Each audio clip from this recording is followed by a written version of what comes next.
George Hunter, Apostle of Turkestan. Written by Mildred Cable and Francesca French. First published in 1948. Revised and republished by Scroll Reader in 2025. Nothing entered his life without being touched by his deep devotion. Author's note. This book records the life and work of an extraordinary man. The authors have sought to tell his story with honesty and sincerity. Any statements or views on church organization and mission policies reflect his personal opinions alone, and the authors take no responsibility for them. Chapter 1. Tortured for Christ. Each generation produces a few rare individuals whose presence feels almost mythical, as if they arrived without ancestry, much like Melchizedek, without father, mother, or family ties. They stand apart from their time, not associated with any particular background, but seen only as solitary figures driven by a singular purpose. Such people find no rest until they have fulfilled the task set before them, and when they leave this world, few mourn them deeply, for they belonged to none. Their nature led them to avoid close ties, submitting only to the inner voice that guided their destiny. Such a man was George Hunter. To pull back the veil he deliberately kept over his life may seem intrusive, for he rarely spoke of his past, even to close friends. Yet in uncovering the details of his journey, we glimpse the forces that shaped him. Called the Scotsman of the Gobi, the Apostle of Turkestan, and the Lonely Warrior, each title holds truth, but none fully captures the depth of his character. In the regions where he labored, he has become almost a legend. Though it has not been long since he was taken from his home in Urumqi, the capital of Chinese Turkestan, time does not measure the weight of eternal things. In his last years, he witnessed the passing of the old world and the rise of a new one. He belonged to the former, and when it faded, so did he. Those who knew him will always remember his tall, slender frame, his angular features, the thick grey hair, the blue eyes, and that familiar tilt of his head when greeting a friend. British in both nationality and loyalty, he would tolerate no criticism of his homeland. To him, Britain was the land of liberty, the nation that had abolished slavery, and the country specially entrusted with carrying the gospel of Jesus Christ to the world, a duty it fulfilled through its great missionary societies. He lamented, more than most, the weakness he saw when the British government failed to reinforce its presence in Kashgar, where his own passport had been issued. He understood that Britain's reluctance to assert its authority there would only lead to greater Russian control, the very power he feared most. Yet, in a land where politics were strictly forbidden by government decree, he never spoke a word on the subject, despite its irresistible appeal as a topic of discussion. As he travelled from town to town, it was often amusing to watch the clever tactics of the men of Turkestan as they tried to lure him into revealing his political views. Every inn and tea-house displayed a sign declaring, "It is forbidden to discuss matters of the state." Whenever his Chinese or Turkey friends pressed him on political affairs, whether concerning the East or the West, Hunter would simply gesture toward the notice and reply with calm courtesy, "Gentlemen, remember that we are forbidden to discuss affairs of the Republic." That was the end of the matter. His silence was not merely personal discretion. It was obedience to the law. It was a cruel irony that such a cautious, law-abiding man should one day be accused of being a British spy. Yet that was his fate. The last 5 years of his life became a nightmare of persecution at the hands of the secret police. They kept his home under surveillance, leveled false charges against him, and ultimately arrested him, claiming he was secretly in the pay of Britain. He was thrown into prison, where he endured unspeakable suffering at the hands of tormentors trained by the NKVD, masters in the art of refined and relentless cruelty. The methods used followed the standard tactics of those skilled in satanic cruelty, but they yielded little in terms of discrediting his personal life or social relationships. No man had less to hide than George Hunter. However, the effort to break his mental resolve proved more effective. Interrogations always took place at night, when exhaustion and deliberate sleep deprivation left him vulnerable. Injections, given under the guise of being a tonic, dulled his mind. At times, the interrogator would feign friendliness. At others, he would hurl relentless abuse. The mental pressure was so intense that Hunter later wrote, "The injections given to weaken my willpower took their toll, making resistance more difficult. Had they continued much longer, I might have confessed to being a spy." From that moment, he understood why the accused always pleaded guilty in a Soviet courtroom. A blinding electric light was positioned in his cell so that he could never escape its tormenting glare. A guard watched him constantly, ensuring that any attempt to shield his eyes was immediately thwarted. If he covered his face with a blanket, the guard would step in and pull it away. One of his fellow prisoners had a beard to which the guards attached a string. Each time they passed the cell, they yanked it, preventing him from finding even a moment's rest. Over time, the unrelenting light and constant surveillance wore them down. As another victim of these merciless methods once described it, "An atmosphere of terror is maintained with artistic perfection." "Do what you can," he wrote after his release, shortly before his death, "to make the church at home understand that this is nothing like the hardships of ordinary imprisonment. It is built on a deep knowledge of demonic psychology. Long after you are freed, you still hear their voices taunting you, and for even longer, you feel they are still hunting you, seeking to harm and destroy you." Has the world ever truly grasped the agony of helpless souls caught by these ruthless agents, taken from their homes, often never to be seen again? To the people of Urumqi, it was unthinkable that a British citizen could be treated with such disgrace. The endless interrogations and repeated accusations, dragging on for long, exhausting hours, nearly broke him.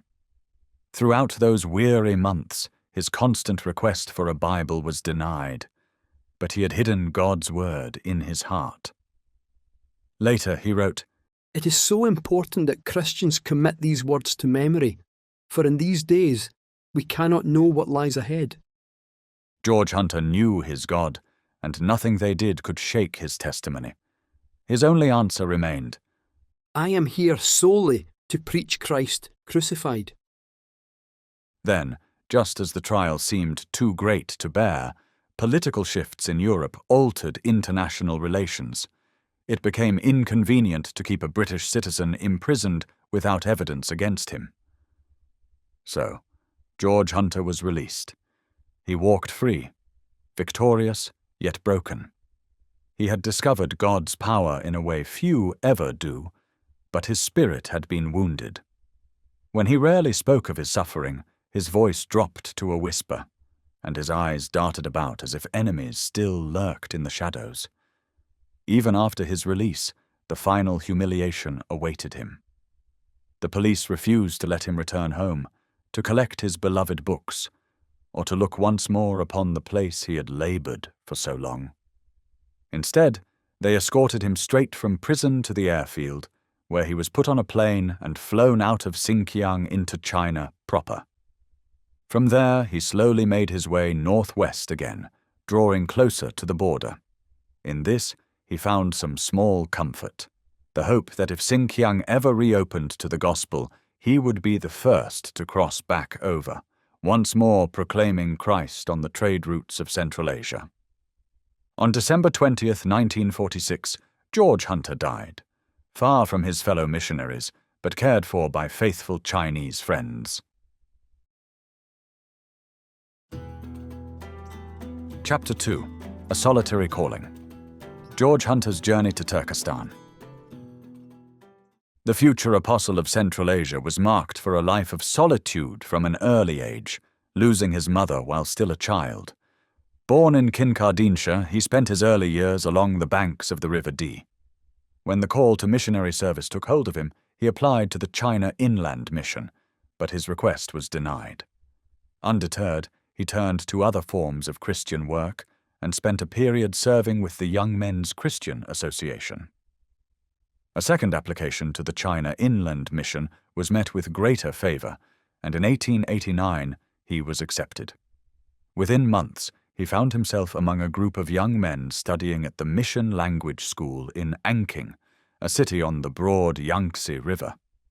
They shared the same serious purpose, preparing for a lifetime of evangelism among an unreached people.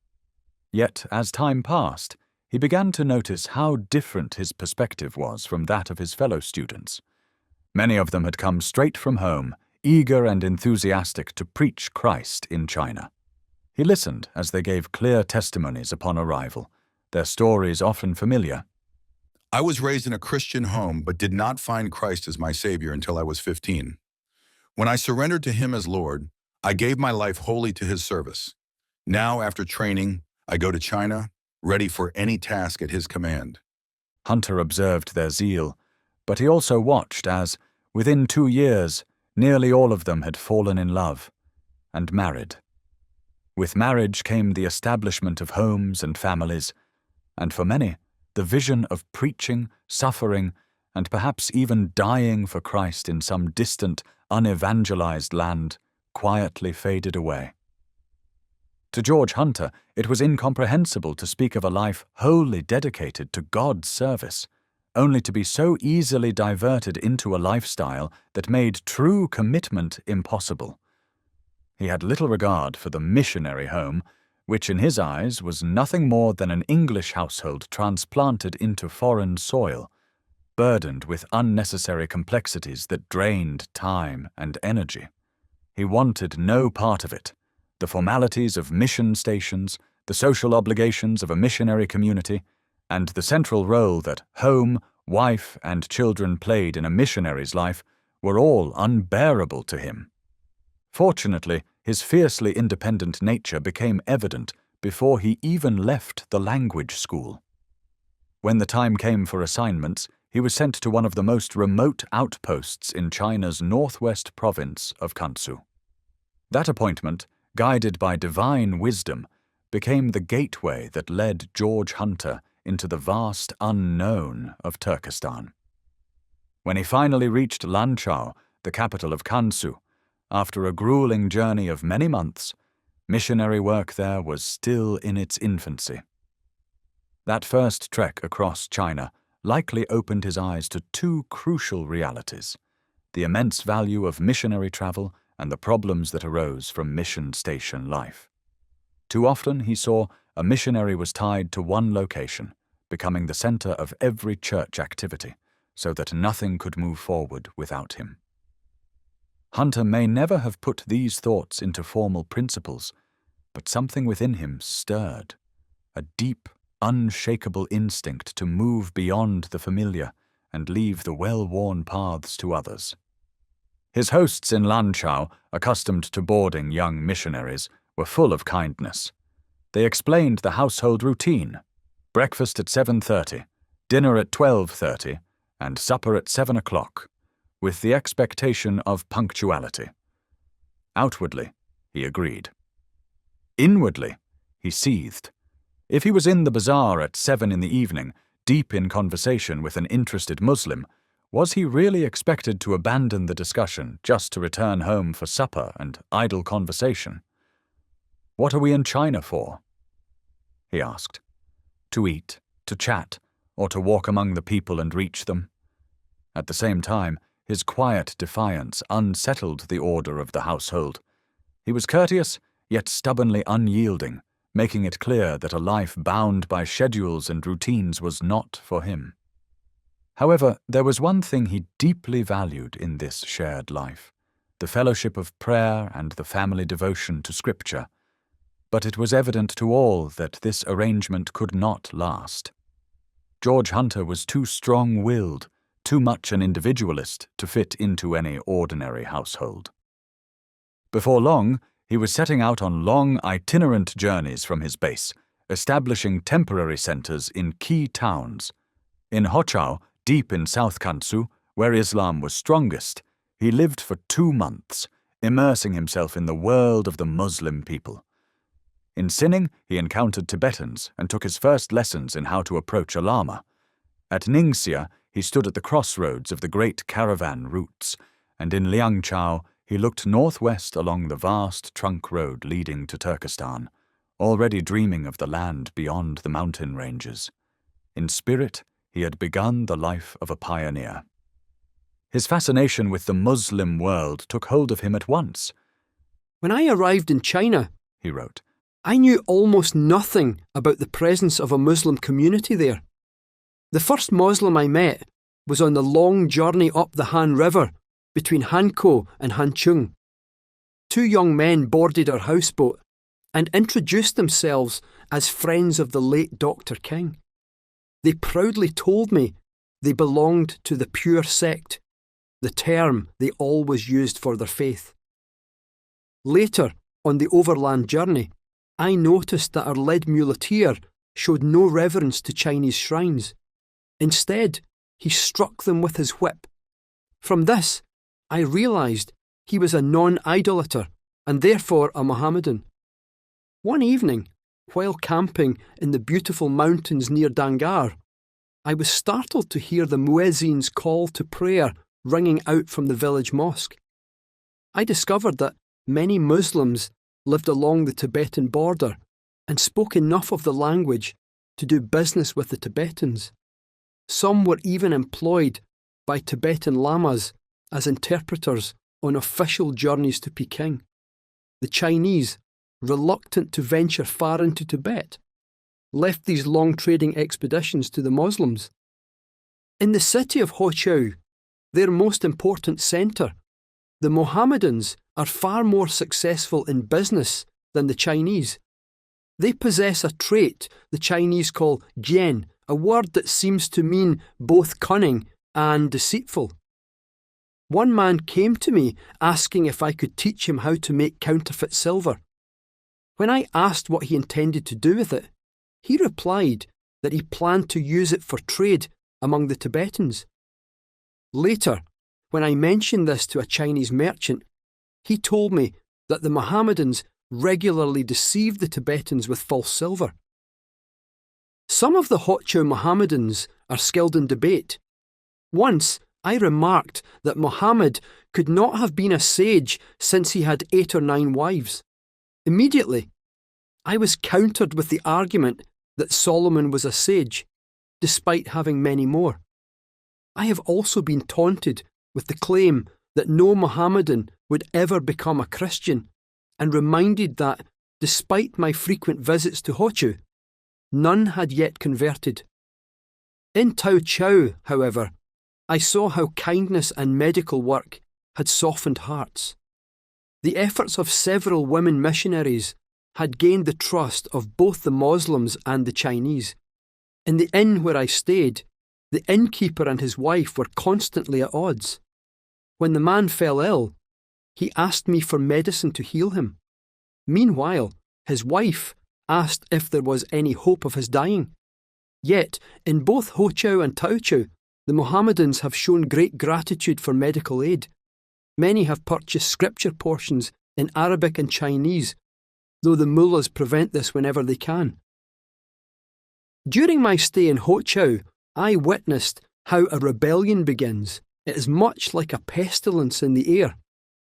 Evil rumours started to spread, and the Chinese, fearing the worst, moved their belongings into the city for safety.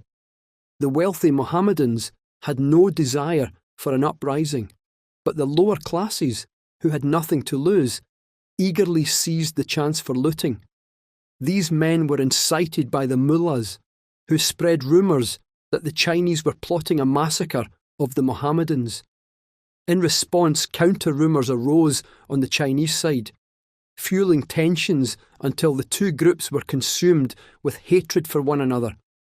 The slaughter that followed was terrible, and I have no desire ever to witness another Muslim revolt. Yet, despite this, I still believe there are more open doors among the Mohammedans in China than in any other Muslim land. The closing years of the 19th century and the dawn of the 20th were marked by turmoil throughout the Chinese Empire. The Manchu dynasty was nearing its end, and the Muslim revolt was spreading across the northwest. Meanwhile, the Boxer Rebellion, an organized effort to eradicate Christianity and massacre the missionaries who had devoted their lives to spreading it, was on the verge of erupting. Orders from the Empress Dowager were sent to every provincial governor, carrying a single, ruthless command: kill the foreigner without delay. Yet many wise Chinese officials saw that the old Buddha, driven by hatred, was leading the nation toward disaster. Among them was the governor of Kansu, who refused to carry out the edict. Instead of executing the missionaries under his authority, he advised them to flee to the coast, even providing them with a large sum of money for their journey. Thus, after 11 years of service, George Hunter was sent back to Aberdeen, returning for the only furlough of his long missionary life. Had it not been for the Boxer uprising, he might never have seen bonny Scotland again. Unlike many missionaries who speak fondly of their time at home, he never spoke of his furlough. He did not enjoy it. He endured it, waiting only for the day he could return to China. For him, as for others, furlough was a reopening of old wounds, a forced confrontation with past friendships, and a return to faces he had long left behind. In his youth, he had loved a woman with all the deep devotion of his Scottish heart. But she fell ill and died at the age of 22. Before her passing, she asked that the New Testament he had given her, along with all his letters, be buried with her. Her request was honored, and George Hunter was left utterly alone. It was then that he surrendered himself to missionary work. Jessie, and all that had once tied him to the past, was buried deep within his heart. During his furlough, George Hunter returned to Aberdeen, where grief and sorrow washed over him once more. He visited the graveyard and found that the resting place of the woman he had loved remained unmarked. Determined to honor her memory, he sought permission from her nearest relative to erect a tombstone, but his request was firmly denied. Still unsatisfied, he considered another way to express his devotion. After much thought, he placed a heart-shaped granite stone upon her grave. This, at last, was permitted. To him, it was a silent tribute, an emblem of unwavering loyalty, a symbol of admiration and love that time could not erase. His path now lay in a different direction. The life of a lonely pioneer awaited, and he would face it with courage, enthusiasm, and a heart unburdened by earthly ties. He and Jessie would meet again when the pilgrim journey was done. Chapter 3. Solitude Across the Sands. A brief notice in China's Millions announced, "Departures for China, February 24th, G.W. Hunter."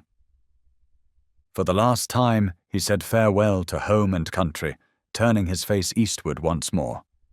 Not long after, another announcement followed. Designations. For Kansu, G.W. Hunter. His exile from China had ended, and the long, uncharted road stretched before him. Officially, he was reassigned to the provincial capital, Lanchow. But George Hunter was not a man bound by official postings.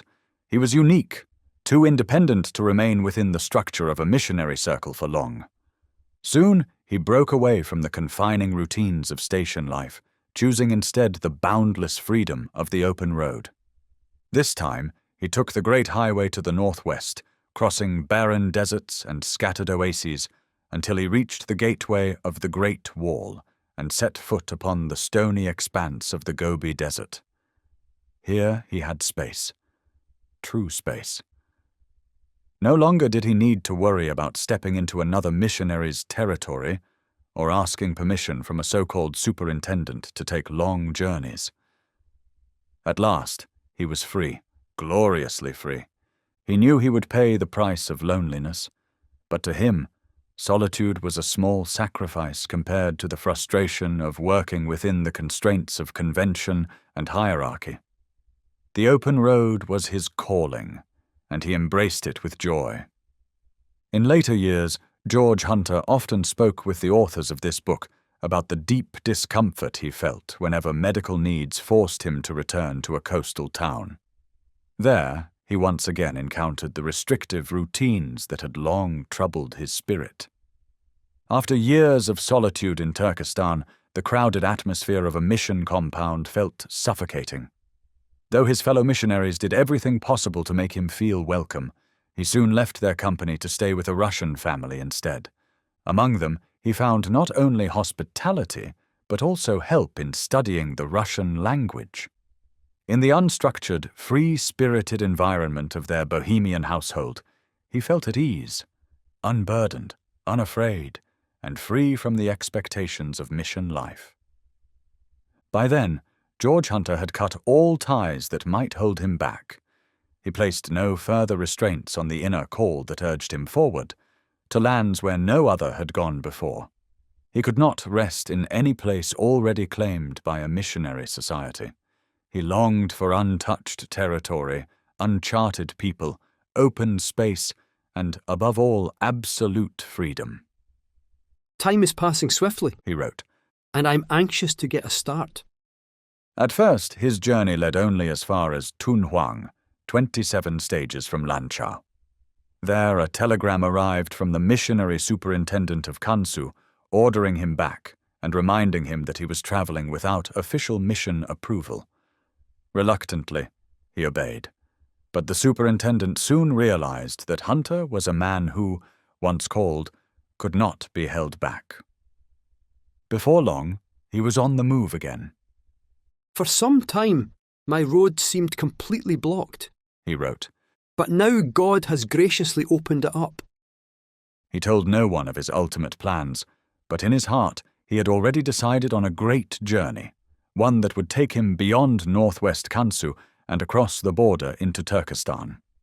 He knew that once he reached the vast expanse of the Gobi Desert, the hardships of the road would grant him what he desired most: solitude. There, far from interference, he could labor undisturbed for years. And so it proved to be. His travel diary outlined the route ahead, and as he set out, he wrote, "This is one of my happiest days in China." At Lanchow, he found little rest. The gamblers kept him awake through the night with their shouting and fighting, and when they finally dispersed at dawn, he discovered they had stolen his saddle mat. Gambling was notorious in that city, but he knew that chasing after the thieves would do little good. If he involved the police, the punishment would likely be severe, far beyond what the crime deserved. Though not a man to surrender his rights easily, this time he chose to let them go. In this region, the cultivation of opium was unrestricted. "The darkness here is terrible," he wrote. "Men and women give themselves over to the drug, selling everything they own, even their children, to buy more opium, sinking into the inevitable ruin that awaits every addict." Yet even in this place of despair, he found opportunities to spread the gospel. At every stop, he sold many scripture portions and large numbers of tracts. In China, tracts were carefully designed, both in content and appearance, so that people willingly paid for them, eager to own something well-made and thought-provoking. Everywhere he went, he preached. "The faces of the people were a study," he wrote. "Astonishment, suspicion, ridicule, friendliness, contempt and anger, all could be seen."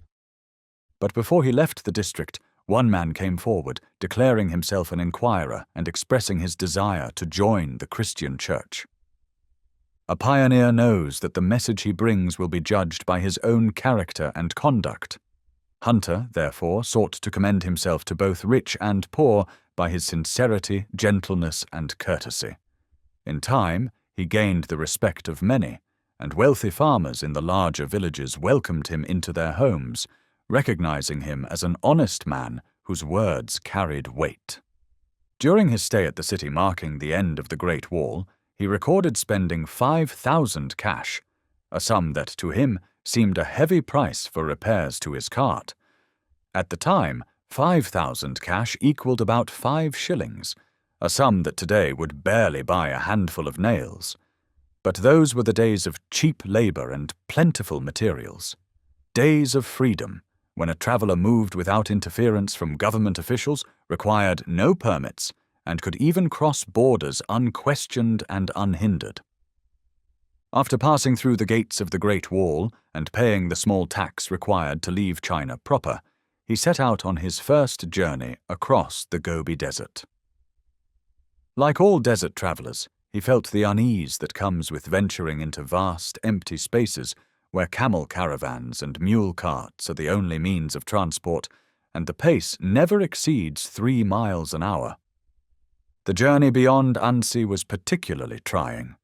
He recorded the deep loneliness of the trek, the strange illusions of mirages, and the desperate lack of fresh water. Worse still, he travelled through the night, haunted by the constant fear of thieves and highwaymen. But at last he reached Hami, a large oasis where he could buy meat, fruit, and vegetables.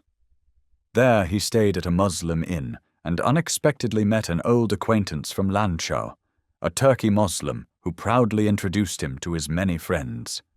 It seemed a perfect chance to share the gospel, but as soon as he began, they silenced him. The only response he received was, "I am determined to follow Muhammad, however convincing and true your words may be." His journal reveals the constant caution required in such regions, where the simplest action could arouse suspicion among those unfamiliar with him. I wanted to take a walk, He wrote, but I avoided going into the countryside, as this might have raised doubts about my intentions, especially in places where I was unknown. Instead, I walked to the telegraph office, and to my surprise, I found some letters waiting for me, sent through the government post. I had not expected to enjoy such a refreshing drink of cold water. A long and difficult road still lay ahead. His journey would take him down into the Turkestan Depression, one of the lowest places on Earth, before climbing the steep passes of the Celestial Mountains. By now, George Hunter had fixed his destination, the capital of Chinese Turkestan, known as Tihwa to the Chinese and Urumqi to the Turkey and Mongol inhabitants. On March 27, 1906, he arrived. I found myself in quite another world, He wrote. Before even reaching the city gates, he passed through the Russian suburb, where the Tsarist consulate stood, guarded by Cossack soldiers in striking scarlet uniforms. The sight of foreign-built houses mixed with the traditional dwellings of many Eastern peoples astonished him. Tihwa was a meeting place of nations, a city unlike any he had seen before. He was welcomed with unexpected kindness. The city magistrate sent a polite message and a gift of fodder for his animals. In town, he also met another Westerner, Mr. Ellsworth Huntington, an American traveller, who presented him with a Turkey vocabulary and a set of reliable maps. This simple gift became the foundation of what would later grow into his cherished collection of books, lining the walls of his humble study and bringing him endless delight.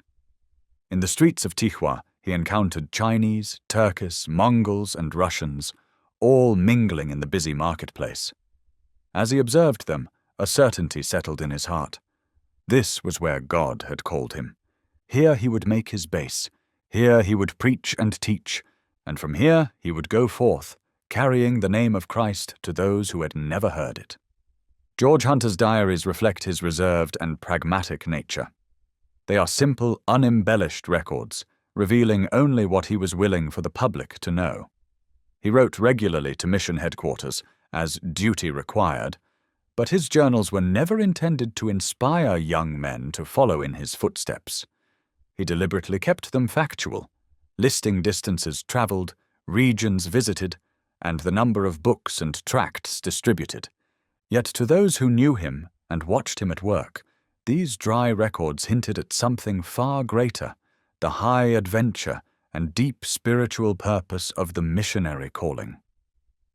The romance of the mission field was evident in his life, even if his words did not explicitly convey it. Chapter 4. Charting the Silk Road. Hunter's First Survey. Now came the real work, the surveying of the field. Could any missionary have faced a more daunting task? Weeks of desert travel already separated Hunter from the last fellow missionary he had seen, and what further difficulties lay ahead, he could not yet know. In time, he would become an expert in Central Asian travel, but for now he was still a newcomer, dependent on the wisdom of others.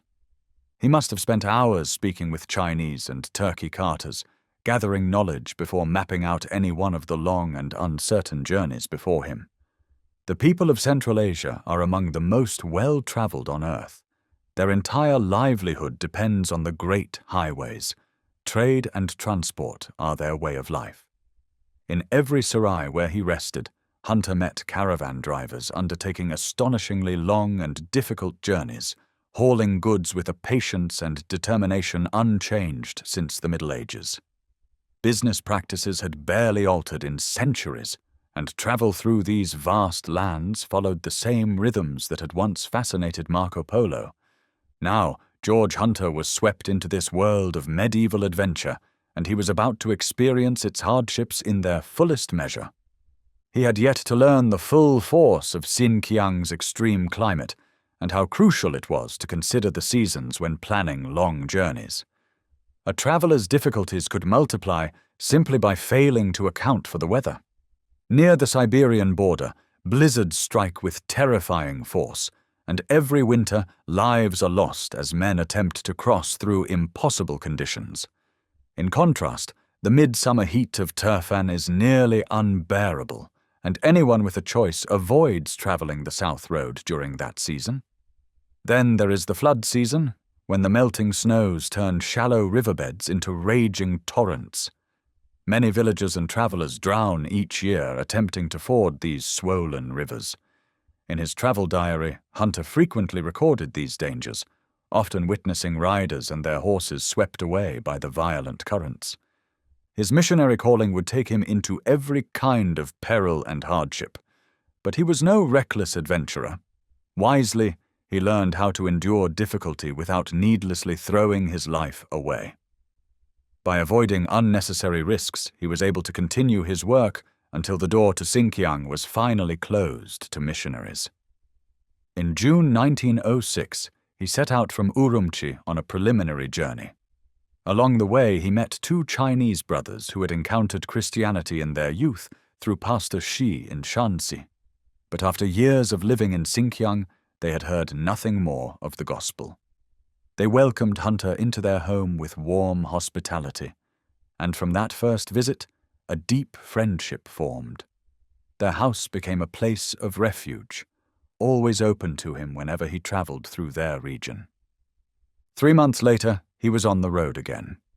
After another visit with his two Chinese friends, he took a mountain track over the Tian Shan Range, heading toward the Muslim centers along the South Road leading to Kashgar. He passed through many settlements where Muslim and Chinese populations lived in separate twin towns, an arrangement designed to prevent conflict between two groups with little love for each other. By late November, he had reached the Mongols of the Karashar region, and by the year's end, he arrived in the important trading town of Aksu. In every town, the bustling bazaars provided him with an audience. The novelty of his preaching drew crowds, and many willingly purchased scripture portions and accepted the tracts he handed out. Yet among these materially minded Muslims, devoted to religious ceremonies but resistant to true faith in daily life, he rarely sensed a deep longing for God. Still, there were moments of encouragement. He recorded one instance where a mullah approached him asking for a book. When Hunter handed him an Arabic New Testament, the man received it with great joy. Pressing his face into the book, he kissed it many times. Beyond the towns, the land was wild and untamed. Hunters spoke of the damage caused by wild boars, which ravaged farmers' crops. Earlier in his journey, he had enjoyed the abundance of autumn: grapes, pears, plums, apples, melons, and pomegranates. But as the season turned, travel became harder. He wrote of a long, grueling trek through the desert as snow fell around him. "This land is empty," he noted. "To the north lie barren mountains. To the south, forests with tall grasses and tangled undergrowth. It is a land of wonder, with winding rivers, marshy lakes and swampy meadows. The snowbound mountains and glaciers sometimes rise to 24,000 feet, while some valleys and plains sink below sea level. The deserts are bitterly cold in winter, yet scorchingly hot in summer. The many towns and villages sit in pockets of fertile land, where grain, fruit and vegetables grow in abundance, but between them stretch jungles, forests and vast arid wastes. He often found himself among Mongol communities ruled by a prince and spiritually led by a living Buddha, to whom they paid tribute and swore allegiance. At Aksu, Hunter had the chance to meet the renowned archaeologist Professor Pelliot, leader of a French expedition conducting valuable research in Xinjiang. Their encounter left Hunter richer by a treasured gift, a Kashgar Turkey volume he had long desired to own. In time, he would come to know nearly all the famous scientists and explorers who passed through Xinjiang. When he finally had a house of his own, many of them became his guests. Though he learned much from them, it was they who, in later years, would seek him out for knowledge. At Yandama, he recorded a moment of unexpected provision. This morning, I was wondering where I should stay in Kashgar. Everywhere. A messenger handed me a letter from the British Consul General, Mr. later Sir George Macartney. He wrote, "Dear Mr. Hunter, as you may be arriving today, allow me to send you a line to welcome you to Kashgar. Of course, we hope you will come straight to Chinnibag, our house, where your room is ready for you." I felt deeply thankful for such honour and kindness. The messenger had waited 3 days for me. On January 12th, exactly 3 months after leaving Urumqi, Hunter arrived in Kashgar, where he was received with great hospitality by the Consul General, who extended every kindness to him. Chapter 5. A strategic moment lost. His time in Kashgar was like a furlough, yet without its usual discouragements. As a guest of the most considerate of hosts, he joined the household for meals, but was otherwise left to his own schedule. "I'm called to meals by a deep-sounding voice speaking English," he wrote. "This is David, the Sinhalese servant who has also lived in Siberia and knows Russian. The man who attends my room is from Ladakh. I am receiving so much kindness that I fear it will not be easy to return to the hardships of travel again." Despite the comforts, he remained active. He conducted English services at the consulate and spent hours each day in the bustling bazaar, preaching and selling scripture portions to the crowds. He also found Christian fellowship with members of the Svenska Mission Förbundet, the Swedish mission in Kashgar. Founded in 1894, their work was focused almost entirely on the Turkey population. Among them were highly educated men and women, some of whom were developing primers, grammars, and dictionaries of the Turkey language, resources that would prove invaluable to new workers. Hunter dedicated his mornings to studying Turkey with a mullah, and in the evenings, a Swedish missionary proficient in the language provided him with further instruction. Between his studies, preaching, and the joy of seeing his own progress, the weeks passed quickly and happily.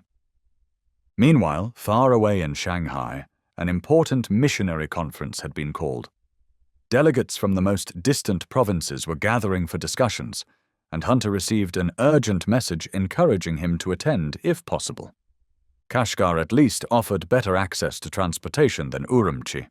He considered making the journey to Shanghai via the Karakoram Pass and India, but the season was unfavorable for such a treacherous route, and he would also need special permission from the Indian government, approval that was unlikely to be granted. Mr. Macartney advised him to travel instead via the Trans-Caspian and Trans-Siberian Railway. Taking matters into his own hands, the Consul General applied for Hunter's visa through the Russian government office at Osh, a 10-stage journey by post from Kashgar. But bureaucratic delays threatened to make the trip impossible. The application was returned with the notice that they only transmitted telegrams in Russian, French, and German. English was not accepted. It seemed Hunter would not reach Shanghai in time.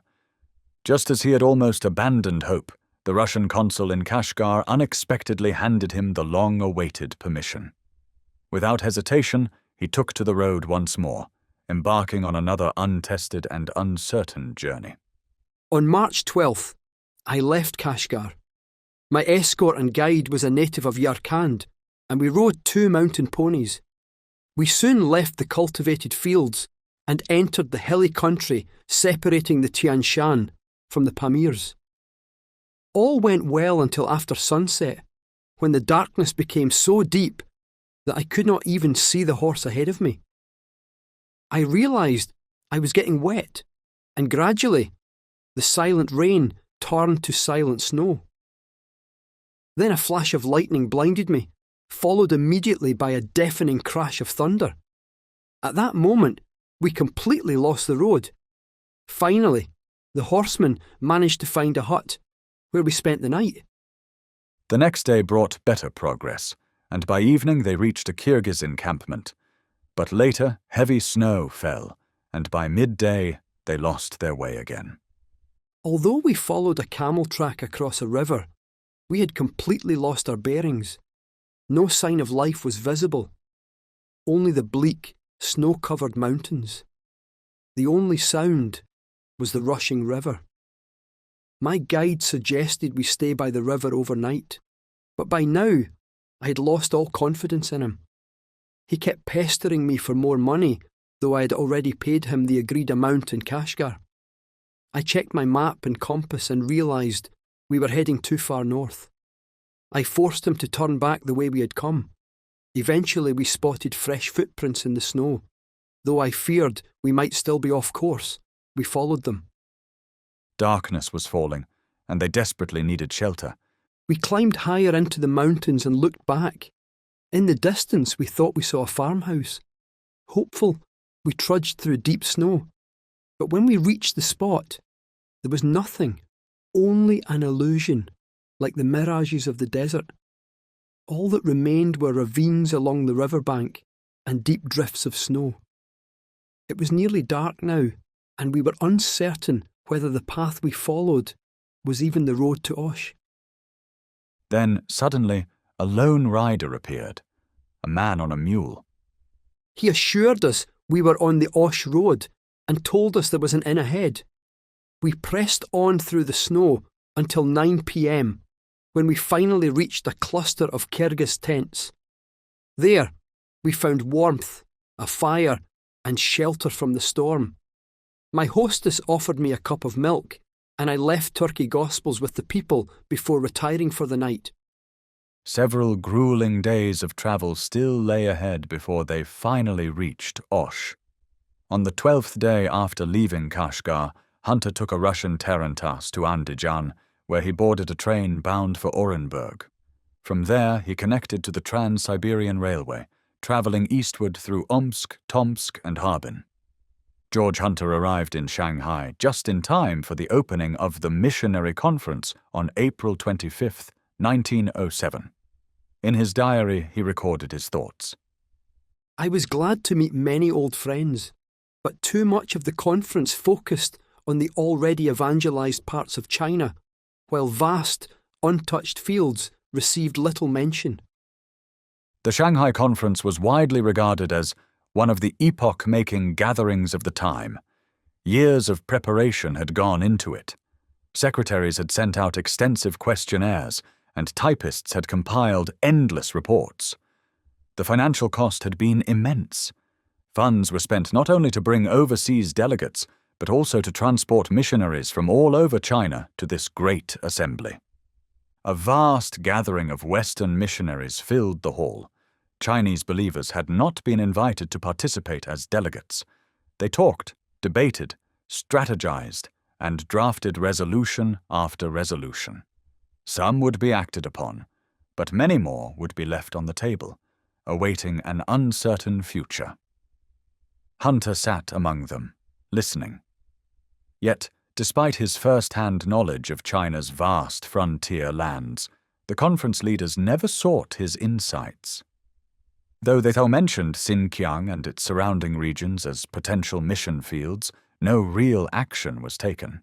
His body remained in the meeting, but his spirit roamed the trade routes of Central Asia, where men and women had never heard the name of Christ.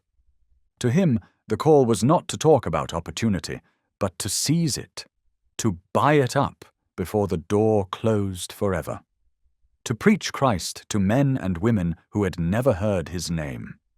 He possessed a wealth of first-hand knowledge that should have been sought by mission strategists, yet his natural reserve and their preoccupation with administrative matters left him unheard. So often, God's open doors are overlooked. Only when an opportunity has passed do mission leaders call for prayer and bold ventures of faith, forgetting that he who opens a door and no man shuts also closes a door and no man enters. This was the strategic moment when the church should have sent its strongest men and women to win Turkestan for Christ. At that time, the gospel could still be preached freely across the land, but as is so often the case, reports, statistics, and endless discussions blinded those who should have recognized that the door must be entered now, or not at all. Who among them was ready to go to the Mongols, the Kazakhs, the Kyrgyz, to live as a nomadic missionary among nomads? Who would take up the bitter burden of bringing Christ to the Muslims? Who would accept the loneliness and hardship of the pioneer? If George Hunter was the only one who knew or cared about these things, then he would bear the burden alone. The conference closed on May 7th. 2 weeks later, on May 21st, George Hunter bid farewell to his friends in Shanghai and turned his face once more toward the task God had given him, toward the sacrifice required of him. Chapter 6. Surveyor of Souls and Sands. Hunter was on the road once more. At every mission station he was welcomed with kindness and sent off with the best provisions available. Yet at each stop he heard the same urgent plea, the need for more workers. Opportunities abounded, waiting to be seized. Each time he listened, the vision of Xinjiang, Mongolia, and Kazakhstan rose before him. He was the only itinerant missionary in these vast lands. He courteously acknowledged their concerns, but each morning he departed with joy in his heart, grateful that his commission was among the wholly unevangelized. Beyond Lanchow, the distances grew longer, and both the land and its people changed. This was the beginning of the narrow strip of irrigated land, fed by the melting snows of the Tibetan Alps, now known as the Panhandle. It stretched between Tibet and Mongolia, another region untouched by the gospel. After days of solitude, he was encouraged to meet a colporteur from the British and Foreign Bible Society. Faithfully doing his job, He noted. calling at farms, visiting markets and fairs with his pack of scripture portions in many languages. Travelling the rough and treacherous roads of Kansu always carried the risk of accidents. Twice Hunter faced real danger. I had 2 rather serious mishaps along the way. He wrote. Once, the axle of my cart broke. Another time, a mule bolted violently down a steep bank. But God protected me, and I arrived safely in Lanchow, where kind friends helped make my cart more comfortable before I continued my journey. In Lanchow, he bid farewell once again to those holding the fort at the farthest outpost of the China Inland Mission. Ahead lay the Gobi Desert, which he must cross yet again to reach lands he had only glimpsed before, lands he was now determined to know intimately. At Lanchow, he was delighted by an unexpected meeting with Dr., later Sir Aurel Stein, of the Indian Educational Service. Stein had recently achieved great success exploring the caves of the 1,000 Buddhas, and was still engaged in archaeological research across northwest China and the buried cities of Khotan. Leaving Lanchow, Hunter encountered severe difficulties before reaching Fuhi. The road was terrible, and twice the cart sank into the mud. Darkness fell, but with the aid of a small lantern, we finally struggled through the water and the mire, only to get stuck again in deep sandbanks. At last, we reached Foot E around midnight, utterly exhausted and, I fear, not in the best of tempers. At Yumen, Jade Gate, Hunter paused to remember a tragic event from the Boxer Rebellion. This is a lonely and desolate part of the Gobi. As I pass through, I think of the Nystrom family, who perished here in 1900. Mr. and Mrs. Nystrom were missionaries with the Christian and Missionary Alliance, stationed in Ningxia, North Kansu. When the massacres in Shanxi began, they tried to escape to Urga in Outer Mongolia with their young children. The last trace of them shows that they were escorted far into the Gobi, likely under secret orders from the Prince of Alishan's police, and left to die in the desert. The spirit of the endless wastes captivated Hunter's imagination, and during the long, solitary stages of travel, he often put his thoughts into verse. In the silence of the desert, he composed the following lines. The wild, wild Gobi. Dear friend, if you will read this lay and come along with me today, I'll take you very far away to view the wild, wild Gobi. The lovely heart and pleasant row in thousands wander to and fro. This is their desert home, you know. It is the wild, wild Gobi. The untamed camel you will see. For many years he's now been free. For man he scorns to bend the knee, but roams the wild, wild Gobi. The wild horse too is running here, escaped from masters many a year. They never now wear harness gear, but graze in wild, wild Gobi. Large tracts of land are scorched and dry, where water is in short supply, and walled around by mountains high, lies this black, wild Gobi. But where the deep, pure river flows, the desert blossoms as the rose, and rich and green the country grows, even in black, wild Gobi. Sometimes the deep blue sky looks grand when seen from this great sea of sand, but high above, a better land lies beyond rough, wild, wild Gobi. When storms blow cold and fierce and drear, the traveller knows that danger's near. No sheltered port or harbour pier is found in wild, wild Gobi. But were this all that could be said, with ease I'd rest upon my bed. I'd snugly lay my weary head, and dream not of wild, wild Gobi. Yet sorrow fills the news, I say, for thousands here are far astray, and few there are to show the way in this dark, wild, wild Gobi. The Kyrgyz hordes, they wander far, yet never see the morning star. Conquered by Muslims' ruthless war, they roam the wild, wild Gobi. The Turks, they are an ancient stock, yet bound beneath Islam's yoke. Few shepherds dare to seek this flock in this great, wild, wild Gobi. The Mongol nomad cannot see the lamb who died on Calvary's tree. He trusts the Buddhist's empty plea and dies in wild, wild Gobi.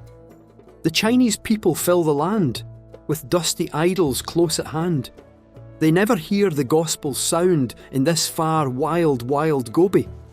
The harvest's great, the workers few, but ask what he would have you do. Be faithful to his calling true, and go to wild, wild Gobi. For his name's sake bear trials there. Do not neglect his last command. Go preach the gospel everywhere, even in wild, wild Gobi. Chapter 7. Convictions Uncompromised. From beginning to end, George Hunter was considered by his fellow missionaries a difficult man to live with. He refused to compromise on what he called principles, though others saw them as personal opinions.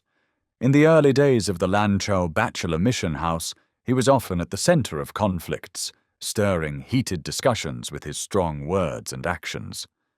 Young missionaries, expected to live in harmony, found him challenging, and it was no great sorrow when he packed his sleeping bag and set off on another long journey. His firm convictions extended to all areas of life, making him unyielding in social situations. One notable incident occurred when the provincial governor of Kansu invited the missionaries to a feast, a great honor. An elaborate banquet was prepared with rare dishes, fine wines, and grand entertainment. To ensure a pleasant atmosphere, the governor also invited a Dutch Jesuit priest, assuming the Europeans would enjoy each other's company. When the time came, messengers summoned the guests. Hunter and his companions arrived in their usual plain Chinese robes, and all seemed to go smoothly until the Catholic priest entered. "I will not sit at a table with a Roman priest," Hunter declared. Despite pleas from those around him not to offend the governor, he stood firm. Ignoring the awkwardness he caused, he walked out, leaving the governor to explain his absence. His Excellency, puzzled, reportedly remarked, How can one ever know what pleases these Christians? I invite 2 of them, and one refuses to sit with the other. Their teachings must be strange indeed, so unlike the wisdom of Confucius, who said, all men within the 4 seas are brothers. To him, and to many others, the divisions among Christians were a mystery. But George Hunter, despite the social turmoil, was convinced he had done what was right. The incident stirred yet another storm in the bachelor mission house. The mills of God grind slowly, but they grind exceedingly fine. Several decades later, in a Soviet prison in Urumqi, George Hunter and a Roman Catholic priest shared a cell. For more than a year, they endured interrogations, torments, and anxieties together. However, nothing is recorded of their conversations. Another area where Hunter was completely unyielding was his opposition to celebrating Christmas, or any religious holiday. "Christ Mass!" He exclaimed with sharp disapproval when a group of Chinese believers, having travelled from afar, requested even a simple service to mark the occasion in distant Urumqi. "Christ Mass! There shall be no Mass said in this church." The situation was difficult to resolve, and in the end, the gathering took on a purely social nature. The closest acknowledgement of the season was the quiet singing of carols and whispered greetings, none of which, officially, he recognized. On one occasion, an unsuspecting believer suggested not only holding a Christmas service, but also decorating the church for the festival. Hunter's indignation flared at once. The flowers purchased for the decorations were thrown out lest anyone associate the birth of Christ with the offensive term Christmas, Christ Mass. Years later, an old missionary friend visited his home and, unaware of his rigid views, brought a draft board and pieces. "I thought we might play a game in the evenings," the friend suggested. "A game?" Hunter retorted. "Do you think I'm here to play games?" The board was never seen again. Many years later, a group of young missionaries was sent to Xinjiang. One of them, unaware of Hunter's stance, packed a football among his belongings. When he produced it, the veteran's withering glare ensured that it was quickly hidden away in the storeroom, alongside other items deemed inappropriate. Another young recruit, upon seeing the large guest hall in the compound for the first time, absent-mindedly remarked, "This would be a great place for table tennis." "Table tennis!" Hunter exploded. "I did not build this house to be used for amusements." The idea died on the spot and was never mentioned again. Like Ku Chulan, who fought the tide for 4 days before being overcome, Hunter resisted the younger generation until, as they pushed forward, he passed away. Hunter observed the Sabbath, as he called Sunday, with unwavering strictness. Whether at home or travelling, nothing could persuade him to journey on the Lord's Day. No matter how desolate the oasis where he found himself, he spent the day reading his Bible, speaking with the people, preaching, and distributing tracts and gospels. But neither he nor his animals ever violated what he saw as the letter of the law. His interpretation of Scripture was often strikingly literal. He preached on the camel and the eye of the needle with no nuance, even in towns where people routinely watched camel caravans unload their heavy burdens to pass through the city's narrow gates. A powerful lesson could have been drawn from Christ's words, but instead, the practically minded Chinese often left his sermons bewildered by what they had heard. His trust in God's provision was absolute, and nothing ever shook it. Yet he believed that man must also follow the divine rule precisely. God's promise to provide never failed, but since Scripture spoke only of one day at a time, he saw it as wrong to plan beyond that. One young man once remarked that there was enough food left for the next day's dinner, only to receive a sharp rebuke. To Hunter, even mentioning tomorrow's meal was inappropriate, for Christ had said, "Take no thought for the morrow, what ye shall eat and what ye shall drink." It was best, he believed, not to speak of tomorrow at all. Yet, though few would question his childlike faith, his reliance on God was often tested. Traveling through remote regions where no postal system functioned, he frequently had no assurance of how his next meal would come. The China Inland Mission faithfully transferred remittances, but in the wilderness he lived quite literally on daily bread, trusting God for each provision. Hunter was a stern, rigid man, shaped by severity and unyielding conviction. Yet beneath the hardness, there were moments of unexpected tenderness. Once, during morning prayers, as the story of Jephthah's daughter was read, those present were astonished to see his eyes glistening with tears. A man's character is revealed in the pastimes he chooses, and few men allowed themselves fewer than Hunter. Yet even he had rare moments of relaxation, perhaps when the Urumqi house was snowbound, leaving him unable to step outside for days. A glimpse into his study during such times might have revealed the Scotsman of the Gobi transforming the Song of Solomon into passionate and tender verse. Chapter 8. Caravan Paths and Desert Perils. The years following the trip to the Shanghai conference brought two defining aspects to Hunter's life. He became familiar with every travel road in Xinjiang, and he came to know all who journeyed upon them. It was clear that his headquarters, however simple, had to be in the capital of Chinese Turkestan. This bustling, crowded city was officially known by its Chinese name, Tihua, but the Tatar, Turki, and Mongol peoples who filled its streets called it Urumqi. The caravan traders in turn referred to it as Hung Miaods, making the names interchangeable. For many, the work of ministering in such a city would have been more than enough.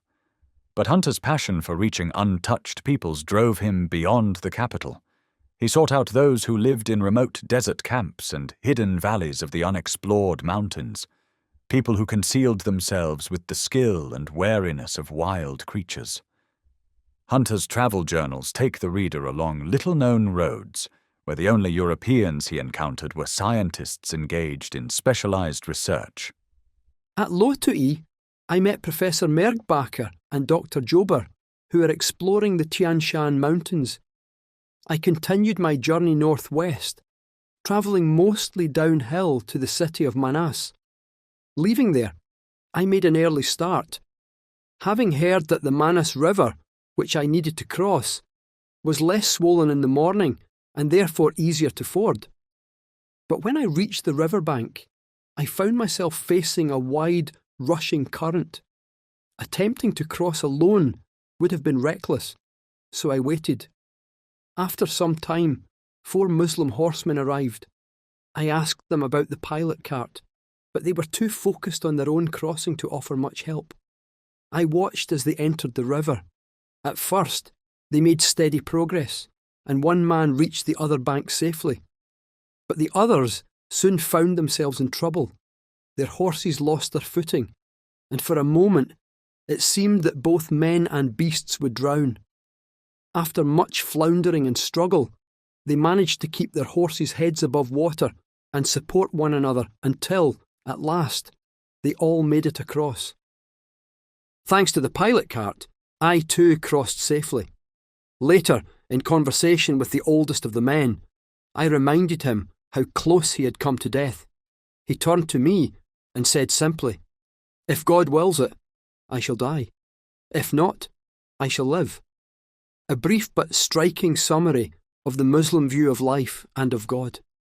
At the next large town, I made a courtesy visit to the Tsarist consul, whom I had met in Urumqi. Shortly after, an alarm was raised. Word spread that 6 Russian revolutionaries had arrived carrying bombs. As I was heading to buy grain, my cart was suddenly stopped. The police roughly questioned me, demanding answers in the middle of the street. I refused to respond to their private inquiries, so they dragged me to the Chinese police station for further interrogation. Frustrated, I presented all my documents, English, Chinese and Russian, and the matter was quickly settled. I regretted my impatience in handling the situation. Another day, a Russian acquaintance called me to see his books, precious relics he had hidden for years. Among them, I was overjoyed to find several portions of the Bible in Russian. It was a blessing to secure these.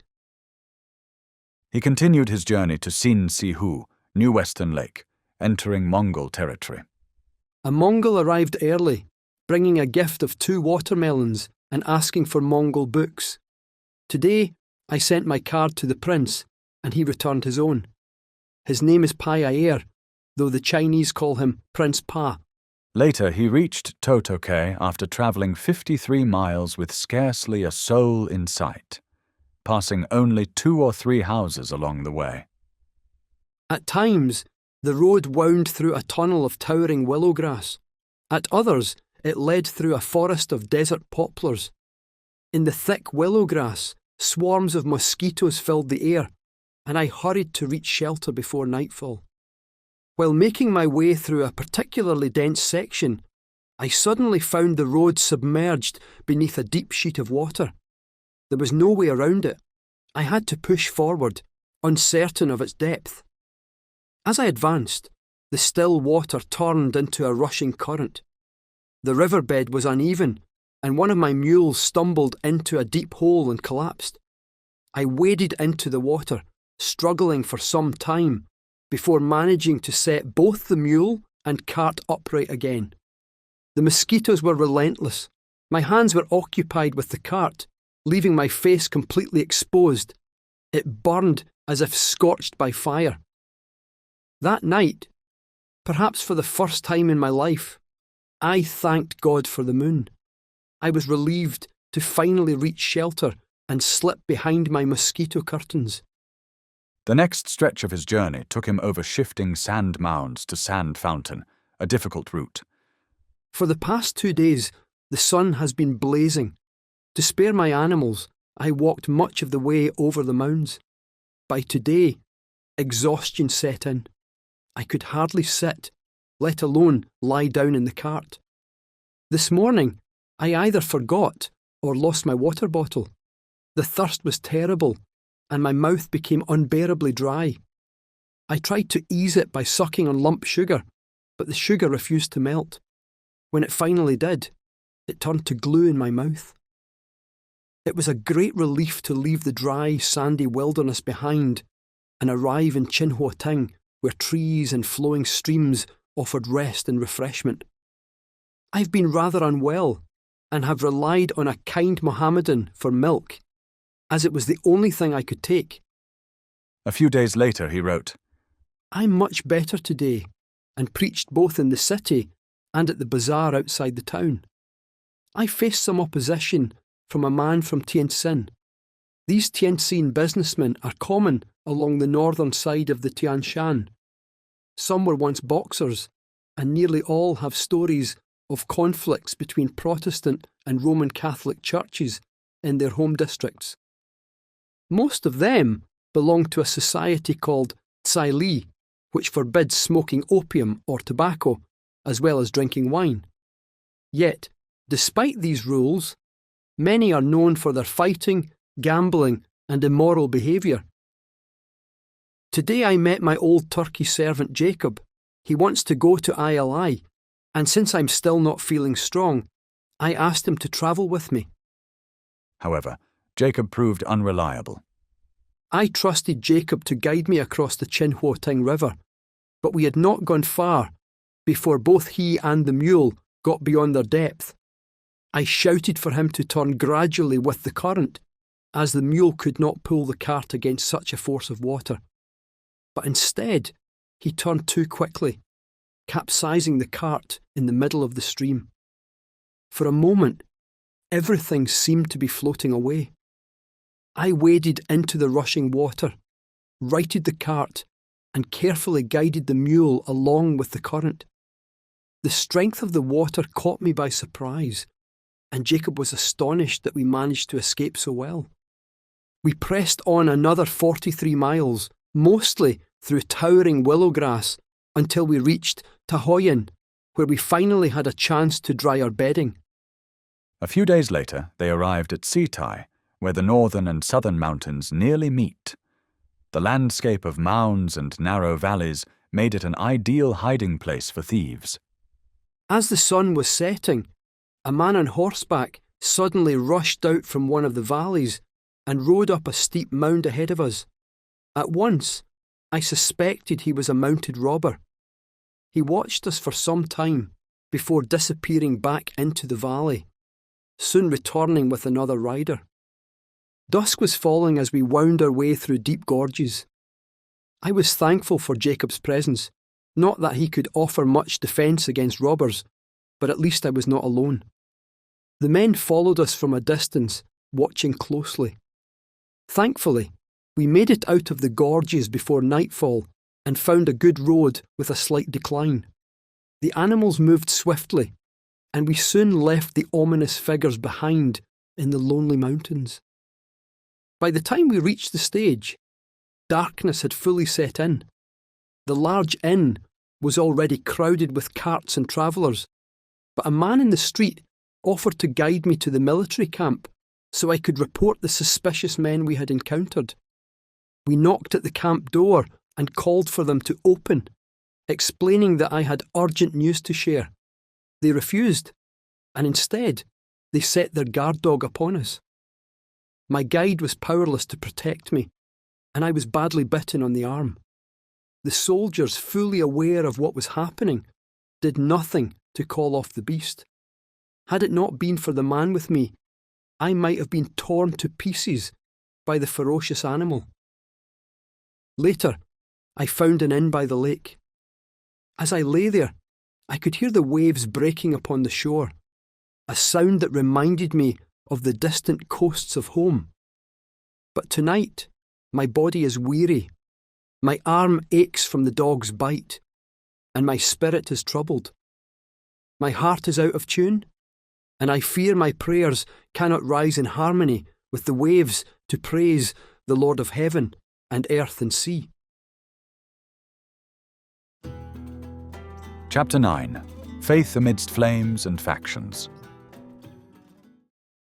The winter of 1911 to 1912 marked a turning point in China's history. Under the leadership of Sun Yat-sen, the Manchu imperial dynasty was overthrown, and the country became a republic. Even in remote Xinjiang, the political upheaval sent ripples of unrest. At the time of the crisis, George Hunter was traveling along the South Road, making his second visit to Kashgar. He described the events in a letter to Shanghai. During my stay in Kashgar, alarming rumours spread throughout the city. Early one morning, Mihail Sokov, the Russian consul, informed us that the city gates had been closed and that a violent uprising was underway. Members of the gamblers and Old Brothers societies had gathered at the Yamen and were murdering the Taotai. We found this to be true. Later, when I entered the city, I saw that all the Republican flags had been torn down, leaving only the British and Russian flags flying over the merchants' premises. The rebels had turned themselves into a military force and had taken full control of the city. Before long, I heard the terrible news of the murder of my friend, Mr. Wang, the prefect of Aksu, along with the massacre of the Aksu Taotai. Soon after, we received word that Mr. Chang, the prefect of Karashar, had also been killed. In Barkul, both the city magistrate and the military official were assassinated. During these violent days, The British consulate became a refuge for mandarins and others seeking safety. Lady Macartney, in her book An English Lady in Chinese Turkestan, recalled young Hunter staying as a guest in their home during this perilous time. With the collapse of the Manchu dynasty, the queue, a long braid once enforced by imperial decree, was swiftly abandoned. In some cities, any man still wearing one risked having it cut off by Republican soldiers at the city gates.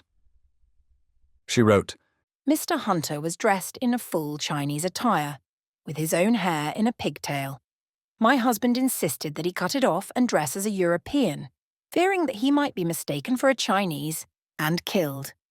However, he was a tall, broad-shouldered man, and none of my husband's clothing would fit him.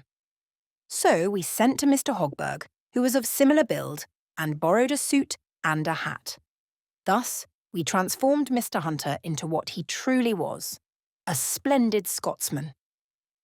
Continuing his diary, George Hunter writes, While in Kashgar, I received a letter from the Swedish missionaries in Yarkand, asking me to come and assist with their work among the Chinese. Upon arriving, my servant, who had been unwell for some time, became gravely ill and passed away a few days later. His death was a deep sorrow to me. He had travelled with me for years, enduring many hardships and rough journeys. He was not a Christian. I had read and prayed with him daily as we travelled, and during his illness, he read his Chinese gospel. Burying my faithful companion in this distant land was a great grief. While in Yarkand, I continued studying Turkey and preached to the Chinese on Sundays. The Swedish missionaries showed me much kindness. It was striking to see the large numbers of men, women, and children who attended the services for Turkey Muslims each Sunday. The missionaries also operated a printing press for Turkey literature, and I found some of their tracts to be of great value on my return journey to Urumqi. While in Kashgar, I observed ongoing tensions between the Russian and Chinese soldiers. On more than one occasion, their disputes nearly erupted into open conflict. One night, a city gate was blown up by Russian troops due to a misunderstanding over paper burning by the Chinese. In September, I left Kashgar for Urumqi. At the first inn, I noticed that my hosts, a weary, careworn couple, were quarrelling bitterly. Their faces showed the toll of a lifetime of strife. They had no hope, no joy, no comfort. Feeling compelled, I spoke to them about our Lord.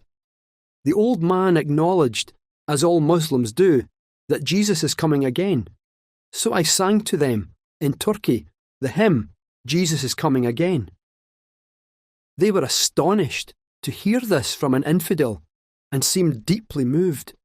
The woman sighed and said, "O God, what shall we do? I have always been received kindly in Mazar, often leaving tracts and speaking with the people, yet I cannot help but wonder, what will the harvest be? Will these people die trusting in Muhammad, as they were raised? Or will some come to trust in Christ?" I pressed on to Yakuduk, preaching and selling books as I travelled. The people were friendly, but when I tried selling books and tracts in the bazaar, some of the mullahs were openly hostile. Beyond Aksu, the axle of my cart broke, forcing me to stop in a small village halfway to Jam for repairs. In Bugar, a shy young Turkey man followed me to the inn. At first I did not understand his intent, but soon I realised he wanted to buy the book I had preached from in the bazaar, the one that told the story of the prodigal son.